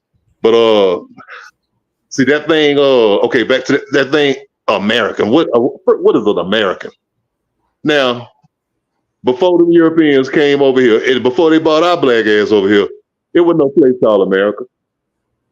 You know what I'm saying? These indigenous people who was running around here, they didn't call themselves no Americans. They called themselves by their indigenous name. Okay, so what happened?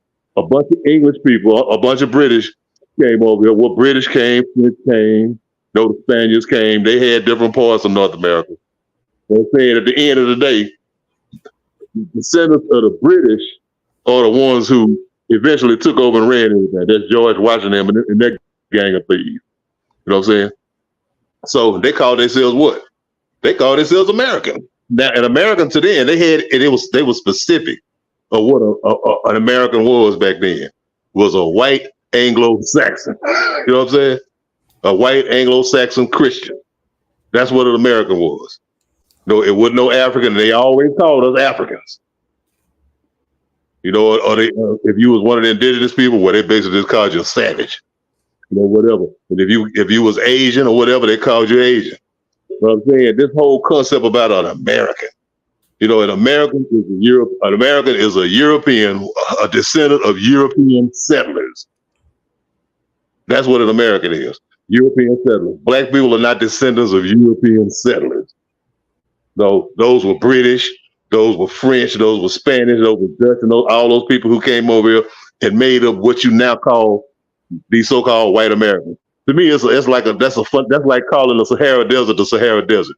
You don't have to call the Sahara Desert the Sahara Desert because Sahara mean desert. You know what I'm saying? So when you say white America, you got to say white America because America mean white. That's what it means. Okay, so but I'm coming for it, okay. So they'll put the guy like this here up in front of a camera and say this here, and give back because us black folks, we love validation from white people. Pat you on the back. You one of us. You're an American too. You're an American just like us. No, man, we ain't the same as you. Okay, now let's go. I'm going to go to the Neanderthal part. What was the question you want to ask? Well, I was asking, this is like serious. I don't know. Is Neanderthals from Africa? No, exactly not.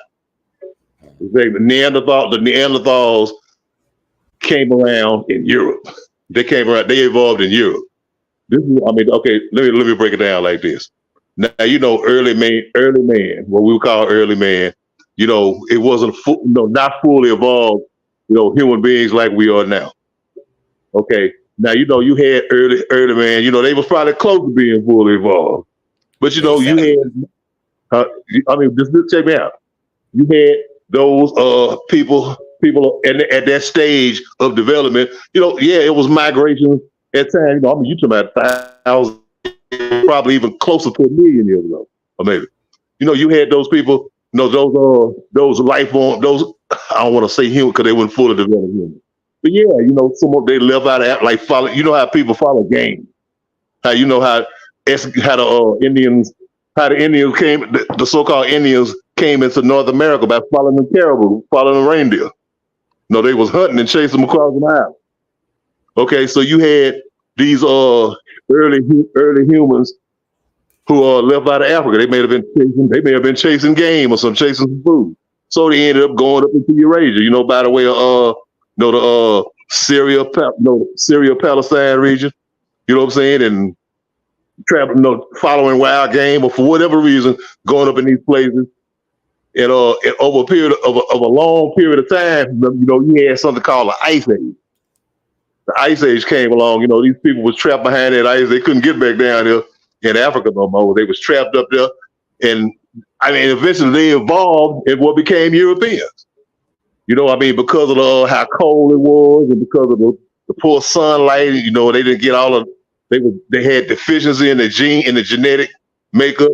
You know what I'm saying? And they growed hair long, because they had hair. They growed hairy and all, for because of the climate, the environment and climate. But when these people left, when those early humanoid people left out of Africa, they were nothing like that. They developed into that Neanderthal in Europe. And that's a fact, because you ain't never found no Neanderthals. They had no skeletons of Neanderthals in Africa that they could talk. They'll talk about it. They'll talk about it, but that's something that totally developed in Europe, in Eurasia. I ain't gonna say just that part of Western Europe. In Eurasia, in the whole of Eurasia. But I'm saying, they did not begin here. They did not begin in Africa. You know, I mean, they might have ancestors who had left out of Africa, you know, and went into other places. And like I said, they got caught up in that ice, and over time they evolved. This is like, you know, some people left out of Africa and went across Eurasia, where you have like, you know, you ever seen those people in Southern Africa called the Bushmen, the so-called Bushmen, what the white folks call them. Yeah. But the Khoisan people, if you look at them real good, they look almost like Chinese people, but you know, they black. You know, you can tell they us, but they got Chinese features, Asiatic features. You know, those people were some of the early people who had left out of Africa and spread across Asia and became ancestors of Mongoloid people. And that's a fact. I mean, even the Chinese did studies about that. But yeah, you know, yeah, I mean, you know, you had migrations of people moving out and developed into something else. You know, like I say, you know, you go to China, you can see the people with the Asiatic faces, but you know, you know, these people originated in Southern Africa, you know, with the Khoisan people. But you go to China, they don't look like Khoisan today, you know, outside of the eyes. But yeah, nah, man, no Mongoloids. I mean, what they call what I forget what you call them, Neanderthals. No, that ain't something that began in Africa, man. You know, all the signs. Yeah. Yeah, definitely. Yeah, I feel you. I definitely agree with you on that, you know. And yeah, you know, I agree with what you were saying. And then even about the American parts, right? Because it's like you said, it's the American question, and then it's always the Negro question at the end. Even to this day, that's the debates, you know. They call it the Douglas Lincoln debates because that was like, I guess it wasn't the first time, but it's always been, what do we do with the Negroes, right? And that's why they always, like, they have a separate part for, you know what I'm saying?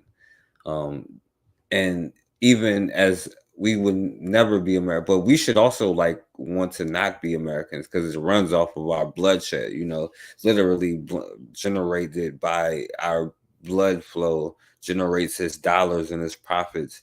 And like, we should, okay, even if you don't want to be against it, be for yourself, you know, but I would be against it, you know. And how could you be American if you got to be like, oh, well, immigrants get more than me. I ain't got a hate crime bill or whatever, you know. And I'm not, because I wouldn't be the one that say a hate crime bill, because like, I would think that the same logic applies as back then, because it would take more courage back then to have a shotgun to stop yourself from getting lynched. I would think that you would get less likely to be robbed if you are armed, or any of that kind of stuff if you are armed. You know what I'm saying? And then one other question I'll ask you, you know, about this, because the white dude, the European, was like, oh, they send Africans to the Olympics. And that's the thing, right? Black people, like, because I always talk about the Olympics, right? Because even if because I don't disagree with Black people from each place doing their own thing and like, yo, we do it like that, but we understand that we are Black people, right? It's like, I look at it like the Olympics, right? Like, okay, Black people from here, we all compete against each other in these Olympics where we having fun competing. But then we understand when there's a world stage, you know what I'm saying, us against the world, you know what I'm saying, where we got all of the winners from all of the Black people around the world against the world, which are already killing them. But in their armies, it's not just their Olympics, but the Olympics is like, you got Black people playing basketball for Russia, for America, for, you know what I'm saying, France, for Germany, for a bunch of places, you know what I'm saying. They was like, you got to send Negroes to the Olympics to win for you, you know what I'm saying.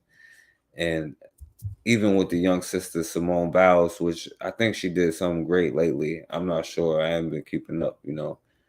But even the winners is like young Black people who give away our talent, our resources like it's nothing, you know. But anyway, what you think about that whole thing? Anything that I was just saying, if you think about anything about it.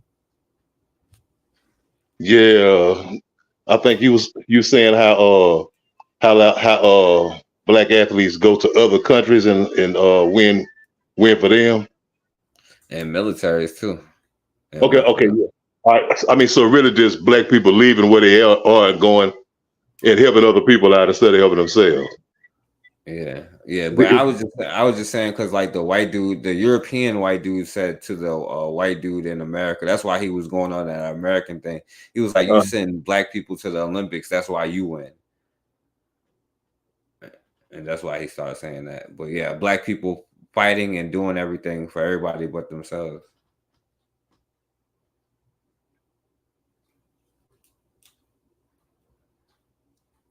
You there, my brother? They did a special. It was a special thing about Joe Louis. About Joe Louis. This was like back in 1981. It was probably like 81, 82. I know I was like 15 or something. But anyway, I was reading an article about Joe Louis. Okay, so they was talking about in the Olympics. I think it was the Olympics was coming up. It was the Olympics, and Germany had this guy, this boxer. His name was Max Schmeling. You ever heard of him? He was a German guy. He's supposed to be the German Superman. Okay, and of course, Joe Louis, from America. But anyway, they had a fight. Well, the first time they fought, Schmeling had beat him. But like by the time, this was in it was somewhere around the time of the 1936 Olympics. But anyway, they had a rematch, and Joe Louis had beat the hell out of him. Beat the crap out of him.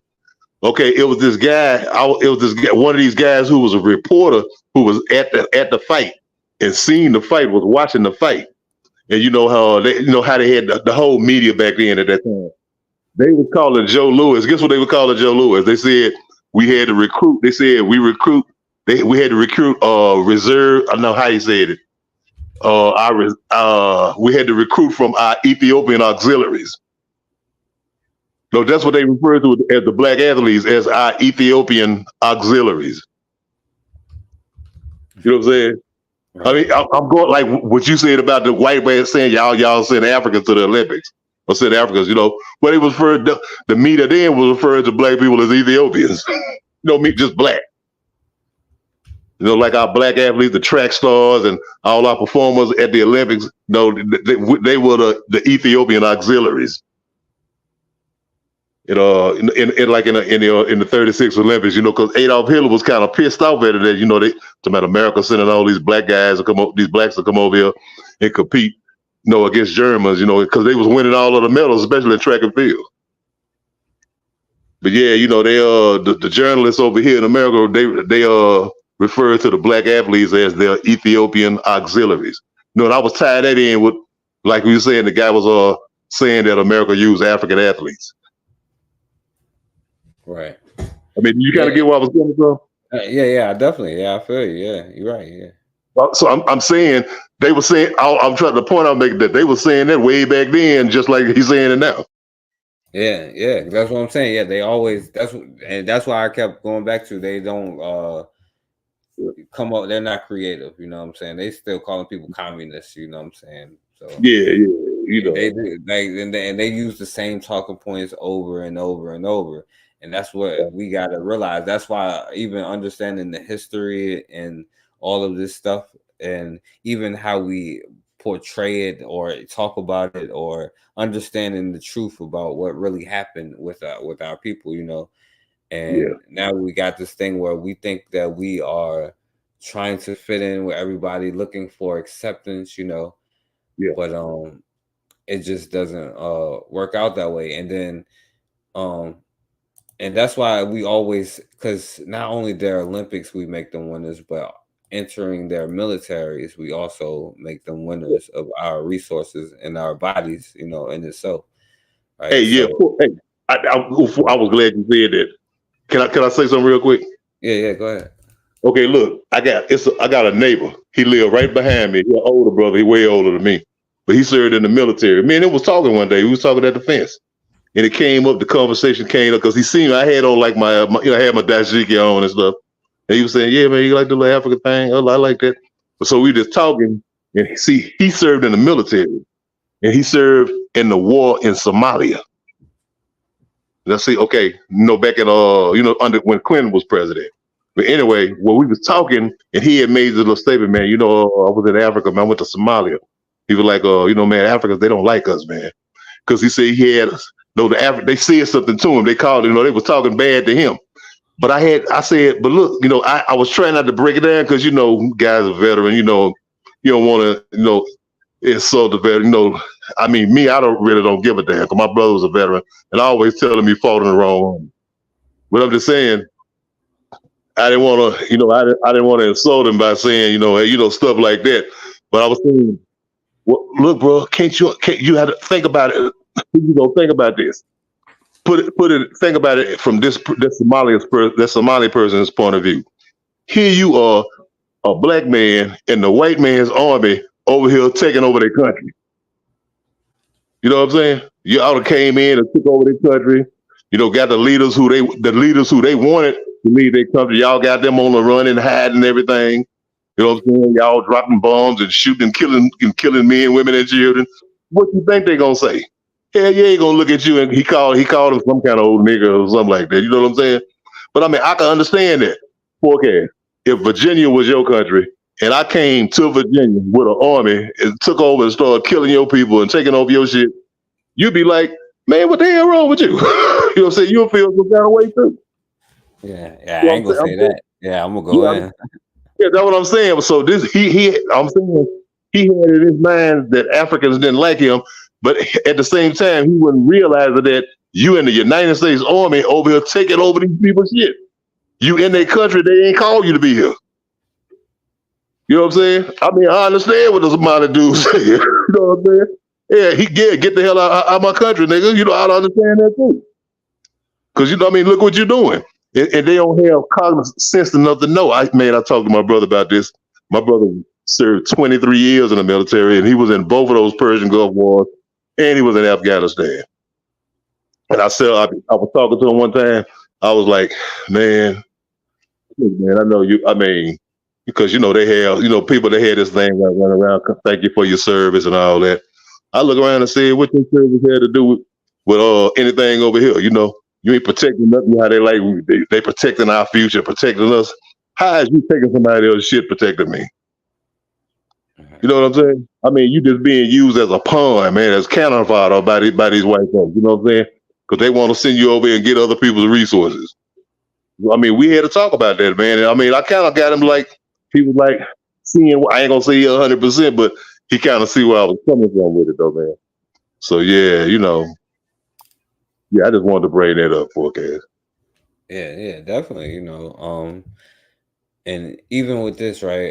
Because I was showing this, right? Why the top sprinters in the U.S. are black. You know what I'm saying? And we know why, because there's biological differences, like for sure. Even with the social construct, but. I don't know if you've seen this. I guess it's not that important. That's why I waited till last.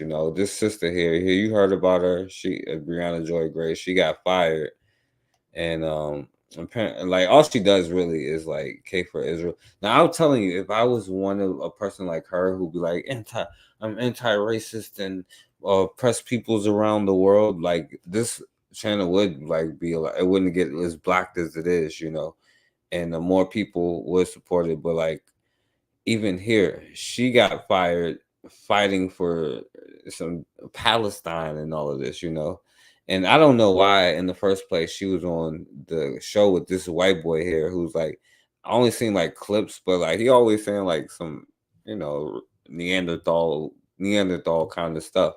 And she sits there on the show with him in the first place, which I don't understand. This is what even with Joy, because even with the sister earlier that we was watching talk to the other brother earlier, right? I don't understand, what is your goal when you even talking about this? This is to be included and be into their spaces, even if you're under them and they're the bosses, but as long as you get a fair shot to work for them or something, or is it to have your own? In that case, what you say and do is completely different. But even this sister here, she got fired, and this sister here, I don't know if you even seen her, right? But she might be a mixed mulatto. I don't know, but she's probably trying to be the next her, but she gonna end up like her. and it's annoying to me. I don't know why she annoys me so much, because all she talks about is other people, and then they throw in black people's oppression, like, oh, if this had happened to black people, like, kind of thing, but they mask it in fighting for everybody, and it annoys me to like no end, But anyway, you even know who the sister is, my brother? Hold up. Now what's her name? Brianna Joy Gray. Okay. I'm not familiar with her, man. I know the other. I know Joy Reid. Yeah. I'm not familiar with her. Cause I mean, what does she be on? What show she be on? That should be on like some on here type thing. I don't know if that's real or not. The Hill, it's like bought and I paid probably, for. you know what? I might. Okay, I'm looking at it. I can't. I can hardly see it that good. Okay. Let me. Because I may have seen her before. I'm trying to find one because they talking about her and not necessarily showing her. Yeah. Because I'm trying to find one that shows her. I guess I'll show this. I'm pretty sure you heard about her because she always talk. The only thing she talk about is that Israel stuff, and then she got fired for it. Not even for black people, but it just annoys me. That's just things I personally find annoying. That's why I ain't say it nothing until the end. I see this. You seen this sister here? I think I've seen. Yeah, I think I've seen her before. I know you have. I'm pretty sure, especially you. Yeah, I'm quite sure I have. Yeah. I've seen her before. She came for the Palestinians. Yeah, and got fired. You know what I'm saying? But I don't know why she was on the thing that she was on, because she did the thing that she's on. Like, she argued like with a bunch of like, I don't know. Anyway, that's why I ain't really talk about it. But I got one. Go ahead. Go ahead, 4K. Go ahead. Go do what you for that. No, because I was gonna say I had one more thing. I don't know if I'm gonna play it anyway, because if you notice, I ain't say nothing about Donald Trump. I know people talk about it a lot, just because he got locked up. And I was gonna do something and play. I was gonna play this video here, but it's a little bit too. Hey, you got locked up? Huh? You say he got locked up? Did I see he got locked up? You say Trump got locked up? No, well, he got convicted or whatever happened. I don't know. That's what he got like convicted. I ain't paying attention. I mean, I'm saying I always follow this shit. I thought you said he got locked up. No, that's what I'm saying. Like, because like people like keep trying to talk to me about it, like in real life. Like, oh yeah, did you? Like, I don't even pay attention. I don't give a damn. Yeah. Like, I was like, Joe Biden next, I guess. Like, the rest all they should all be in jail, I guess, And that's why I didn't even talk about it at all. And I was gonna play this instead because this all criminals. Yeah, because I'm not gonna, but I'm gonna spare you because, like you said, you ain't following it. None of y'all following it, so we ain't gonna talk about it. I'm gonna show something positive though before we go off. Though it's only like a second though. I don't know, but as we see with black men earlier, you know what I'm saying? Apparently this brother here, trying to find, because it's like real short. Okay, here we go. Something good toward the end. Check it out. Why are you so close to me? Get back up. Like, why are you so close to me? What happened? I'm not front, though. Keep that shit pushing. Thank you. Yeah. So as you saw there in New York City, I guess a white man thought that he would get froggy that day and leap in the face of a black woman. And, she basically was telling him to get away. And as a brother was walking down the street. He said it could be a mistrial. Yeah. I mean, it's their issues, you know what I'm saying? Like, because even people that come to me like, oh yeah, did you see that? I'm like, I don't really care, you know what I'm saying? Like, all of them should be in jail, you know what I'm saying? Like, anyway, this joint freezing. But I don't know if you saw that, my brother. Did you see that? Because it's freezing up. It ain't acting right. He stepped to him like, yo, you better back off, right? Yeah. No, I ain't see that though, but I know there's sister who talking about it though. So I go back and check it out because I know she be on she sometimes be on African Diaspora on Phil Scott show. Yeah. I'll check that out. Yeah, man, it's always good to see a brother, standing up, man, to help his sister, man. It's always good.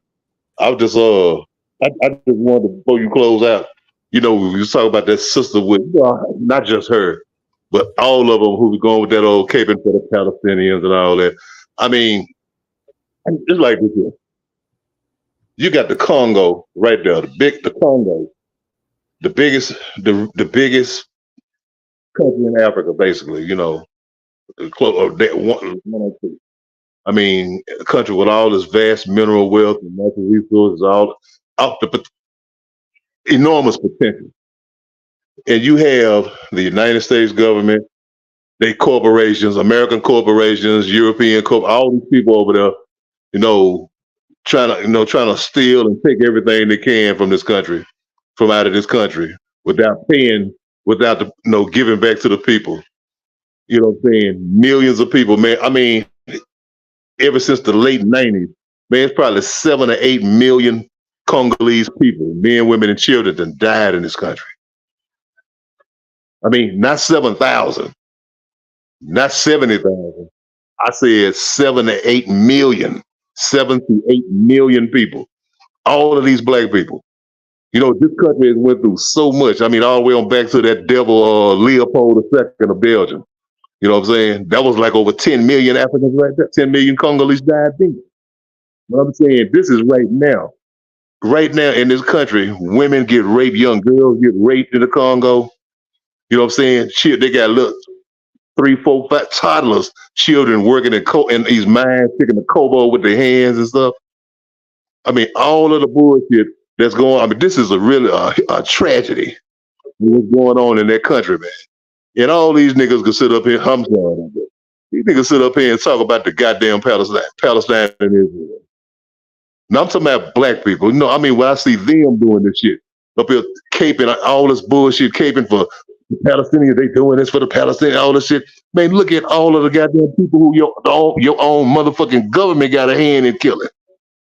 You know what I'm saying? By funding guerrilla movements and militia groups and stuff, to destabilize the country and robbing and raping people. You know what I'm saying? To keep that country destabilized so they can't never get up on their feet. You know what I'm saying? And do for their own people. I mean, when I hear these Negroes running around here talking about Palestine or anything else, I mean, right here in our own backyard. I mean, they just look what they're doing to Haiti. Some more black people, brothers and sisters. Look what they're doing right there. And this is the American government.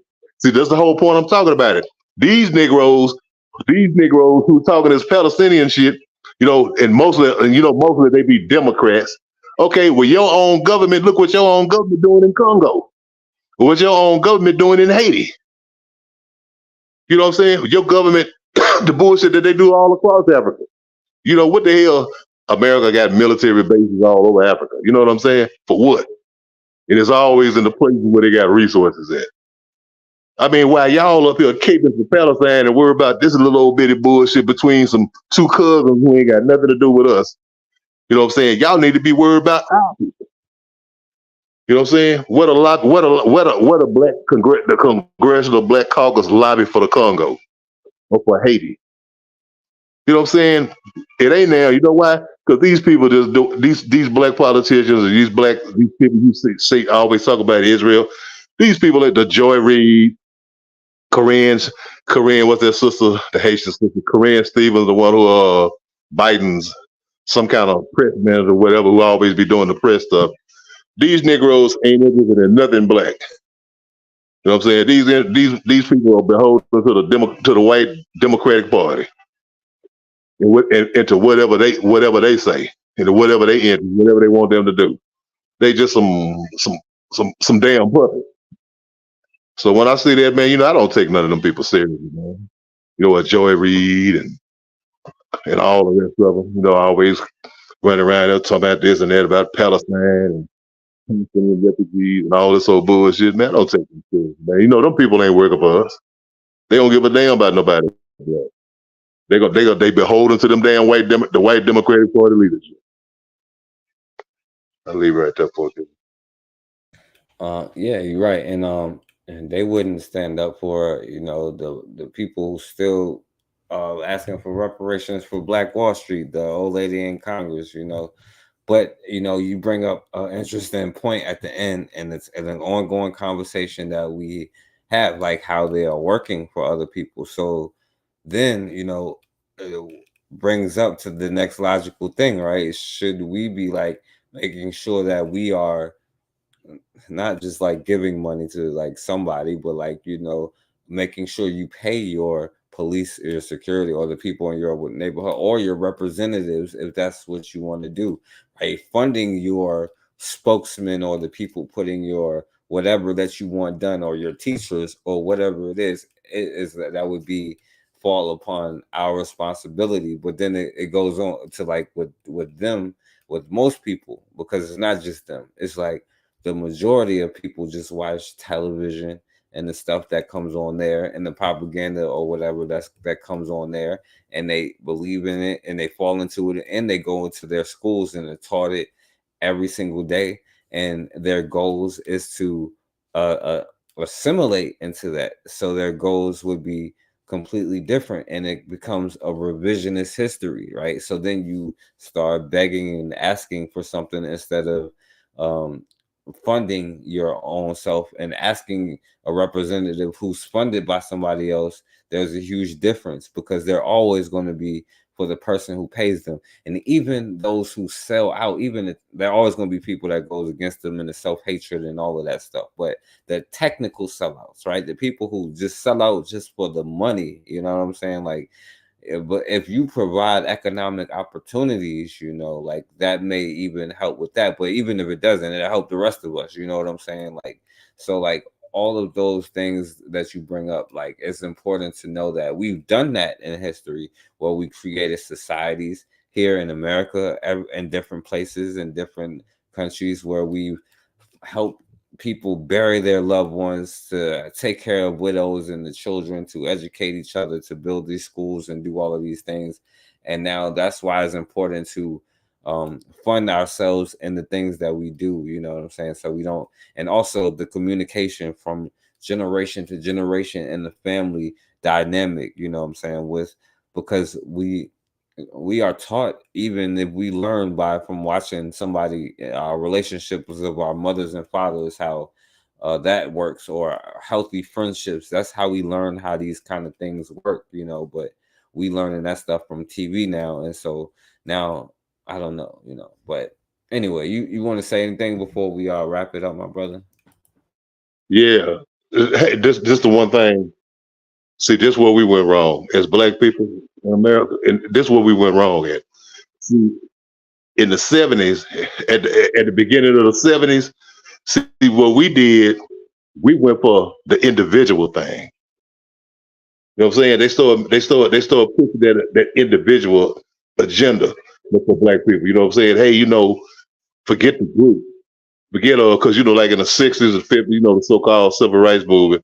I mean, people, we were sticking together more. We stuck together. Like, when we was under segregation, under Jim Crow, when we had our own Black businesses. We had basically a efficient Black community. You know what I'm saying? I mean, we had it. You had your barbers, our cleaners, our dry cleaners, everything that we need. Of course, people still went out and got jobs other places, but in the community, an economy. You know what I'm saying? We had some kind of an semblance of, a strong, self-sufficient community. You know what I'm saying? We had to, they wouldn't let us in the door, so we said, the hell with it, we'll build our own. We'll build our own community. But in the '70s, we went to that. That's when they started letting a couple of Negroes in. A couple of Negroes. Especially like the athletes. Because see, we look at who, like you saying, we watch the TV now. We look at the athletes. So we seeing Wilt Chamberlain. You know what I'm saying? We seeing Muhammad Ali. We seeing Jim Brown. All of those guys, the athletes of those days who were living the high life and living big. You know what I'm saying? And with white girls on their shoulders and fast cars. In a mansion. in Hollywood with Hugh Hefner and them at the Playboy Mansion and stuff. You know what I'm saying? They push that whole thing, the individual thing. They said we got to destroy this collectivity thing. We don't need black folks sticking together and supporting each other. They say, no, man, forget that, man. Move up out of the project. Remember they had a movie called The Jeffersons. What the Jefferson theme song was? We moving on up. You know what I'm saying? We moving on up. We moving from out the hood and we moving up here downtown, to the Ivory Tower. So I'm saying we went for the individualism, man, instead of us sticking together. Instead of black people, us building up our community, we wanted to get out our community. It's the same thing. You could parallel this. That's why I say you could always parallel these things. Black people in America, black people in Africa. Now you have black people, so-called. You have black people in Africa. Hey, you sound kind of far away right now. Okay, can you hear me good now? Yeah, there you go. I have my finger. Okay, you have black people in America. You see how black people in America and black people in Africa parallel.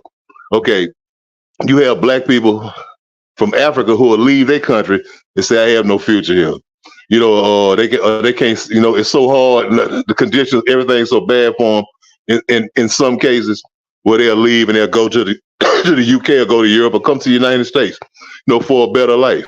You know what I'm saying? They do that and leave, and not knowing that what they leaving behind is a gold mine, an untapped gold mine. I mean, they got all of the mineral wealth, the oil, they got everything over there. But I guess it's so hard trying to do something for yourself there because you have corrupt politicians and stuff like that, that's holding you back and other kind of bull crap, dealing with foreign governments. But I'm saying it's the same thing with us. In our community, what we do, we leave the neighborhood, go out there and go over there and move to the white side of town or move to the affluent side of town. And we want to get away from them niggas, you know what I'm saying, to go over here and live with the white people and leave our community behind. And next thing you know, now our community to turn into the ghetto, you know what I'm saying, and, with guns and drugs and all of that stuff, it's almost the same thing. You see how they both parallel? We leave where we come from behind because we want to go over here and do something else by ourselves. You know what I'm saying? We want to be an individual. We turn our back on our community. We turn our back on our village.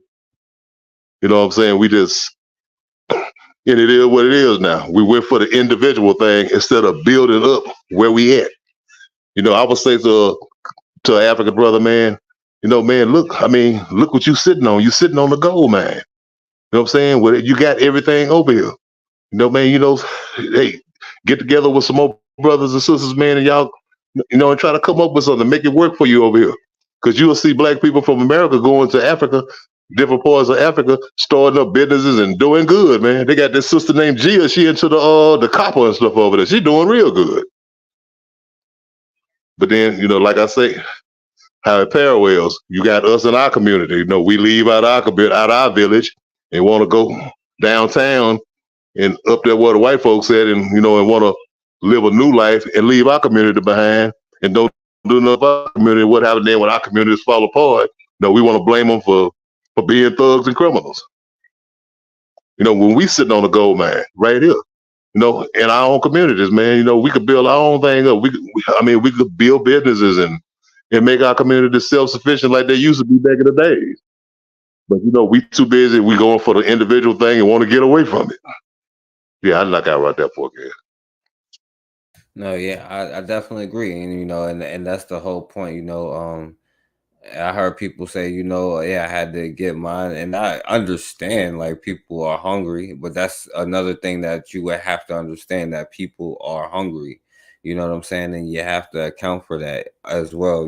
So, and like, yeah, we could definitely have this conversation like all day, but like, yeah, that was like really the point. How it went from like, even with the families, whatever, and then you get into situations where, all the way up to, they had the all of the laws about taking the guns away from people and criminalizing people, you know what I'm saying, to lead to all of these effects. So yeah, we could definitely have this conversation all day because it's a real one that we got to have. But yeah, we become individual and we went for that to separate us because we was burning down everything. You know what I'm saying? We was tearing things up and we was standing up for each other. Not saying everything was sweet, you know what I'm saying? But we understood what time it was, you know, and that's one of the main things that I say, even when we say a gap, because now after internet is different but than before internet, you know what I'm saying? That's a whole nother change, you know. So that's why all these different generations and generational trauma and all the stuff the conversations we have with Cassandra, we're gonna be back Wednesday at 8:30. You know, I'm gonna talk to her tomorrow and see what's up. But yeah, so that's the purpose though of why we have to do this and put it in the right context of the real history, so we understand who we are though. But yeah, I appreciate you for coming on here, my brother. You want to say anything else? No, man, I'm cool, man. I'm glad. Hey, I'm glad you invited me on, man. I'm cool. Yeah, facts. Oh yeah, Cassandra said, I appreciate this. He protected the black woman. I'll play it one more time. As it was Why are you so close to me? Get back up. Like, why are you so close to me? What happened? I'm not front, bro. Keep that shit pushing. Thank you. Yeah. Yeah, facts. The brother said, keep it pushing, you know.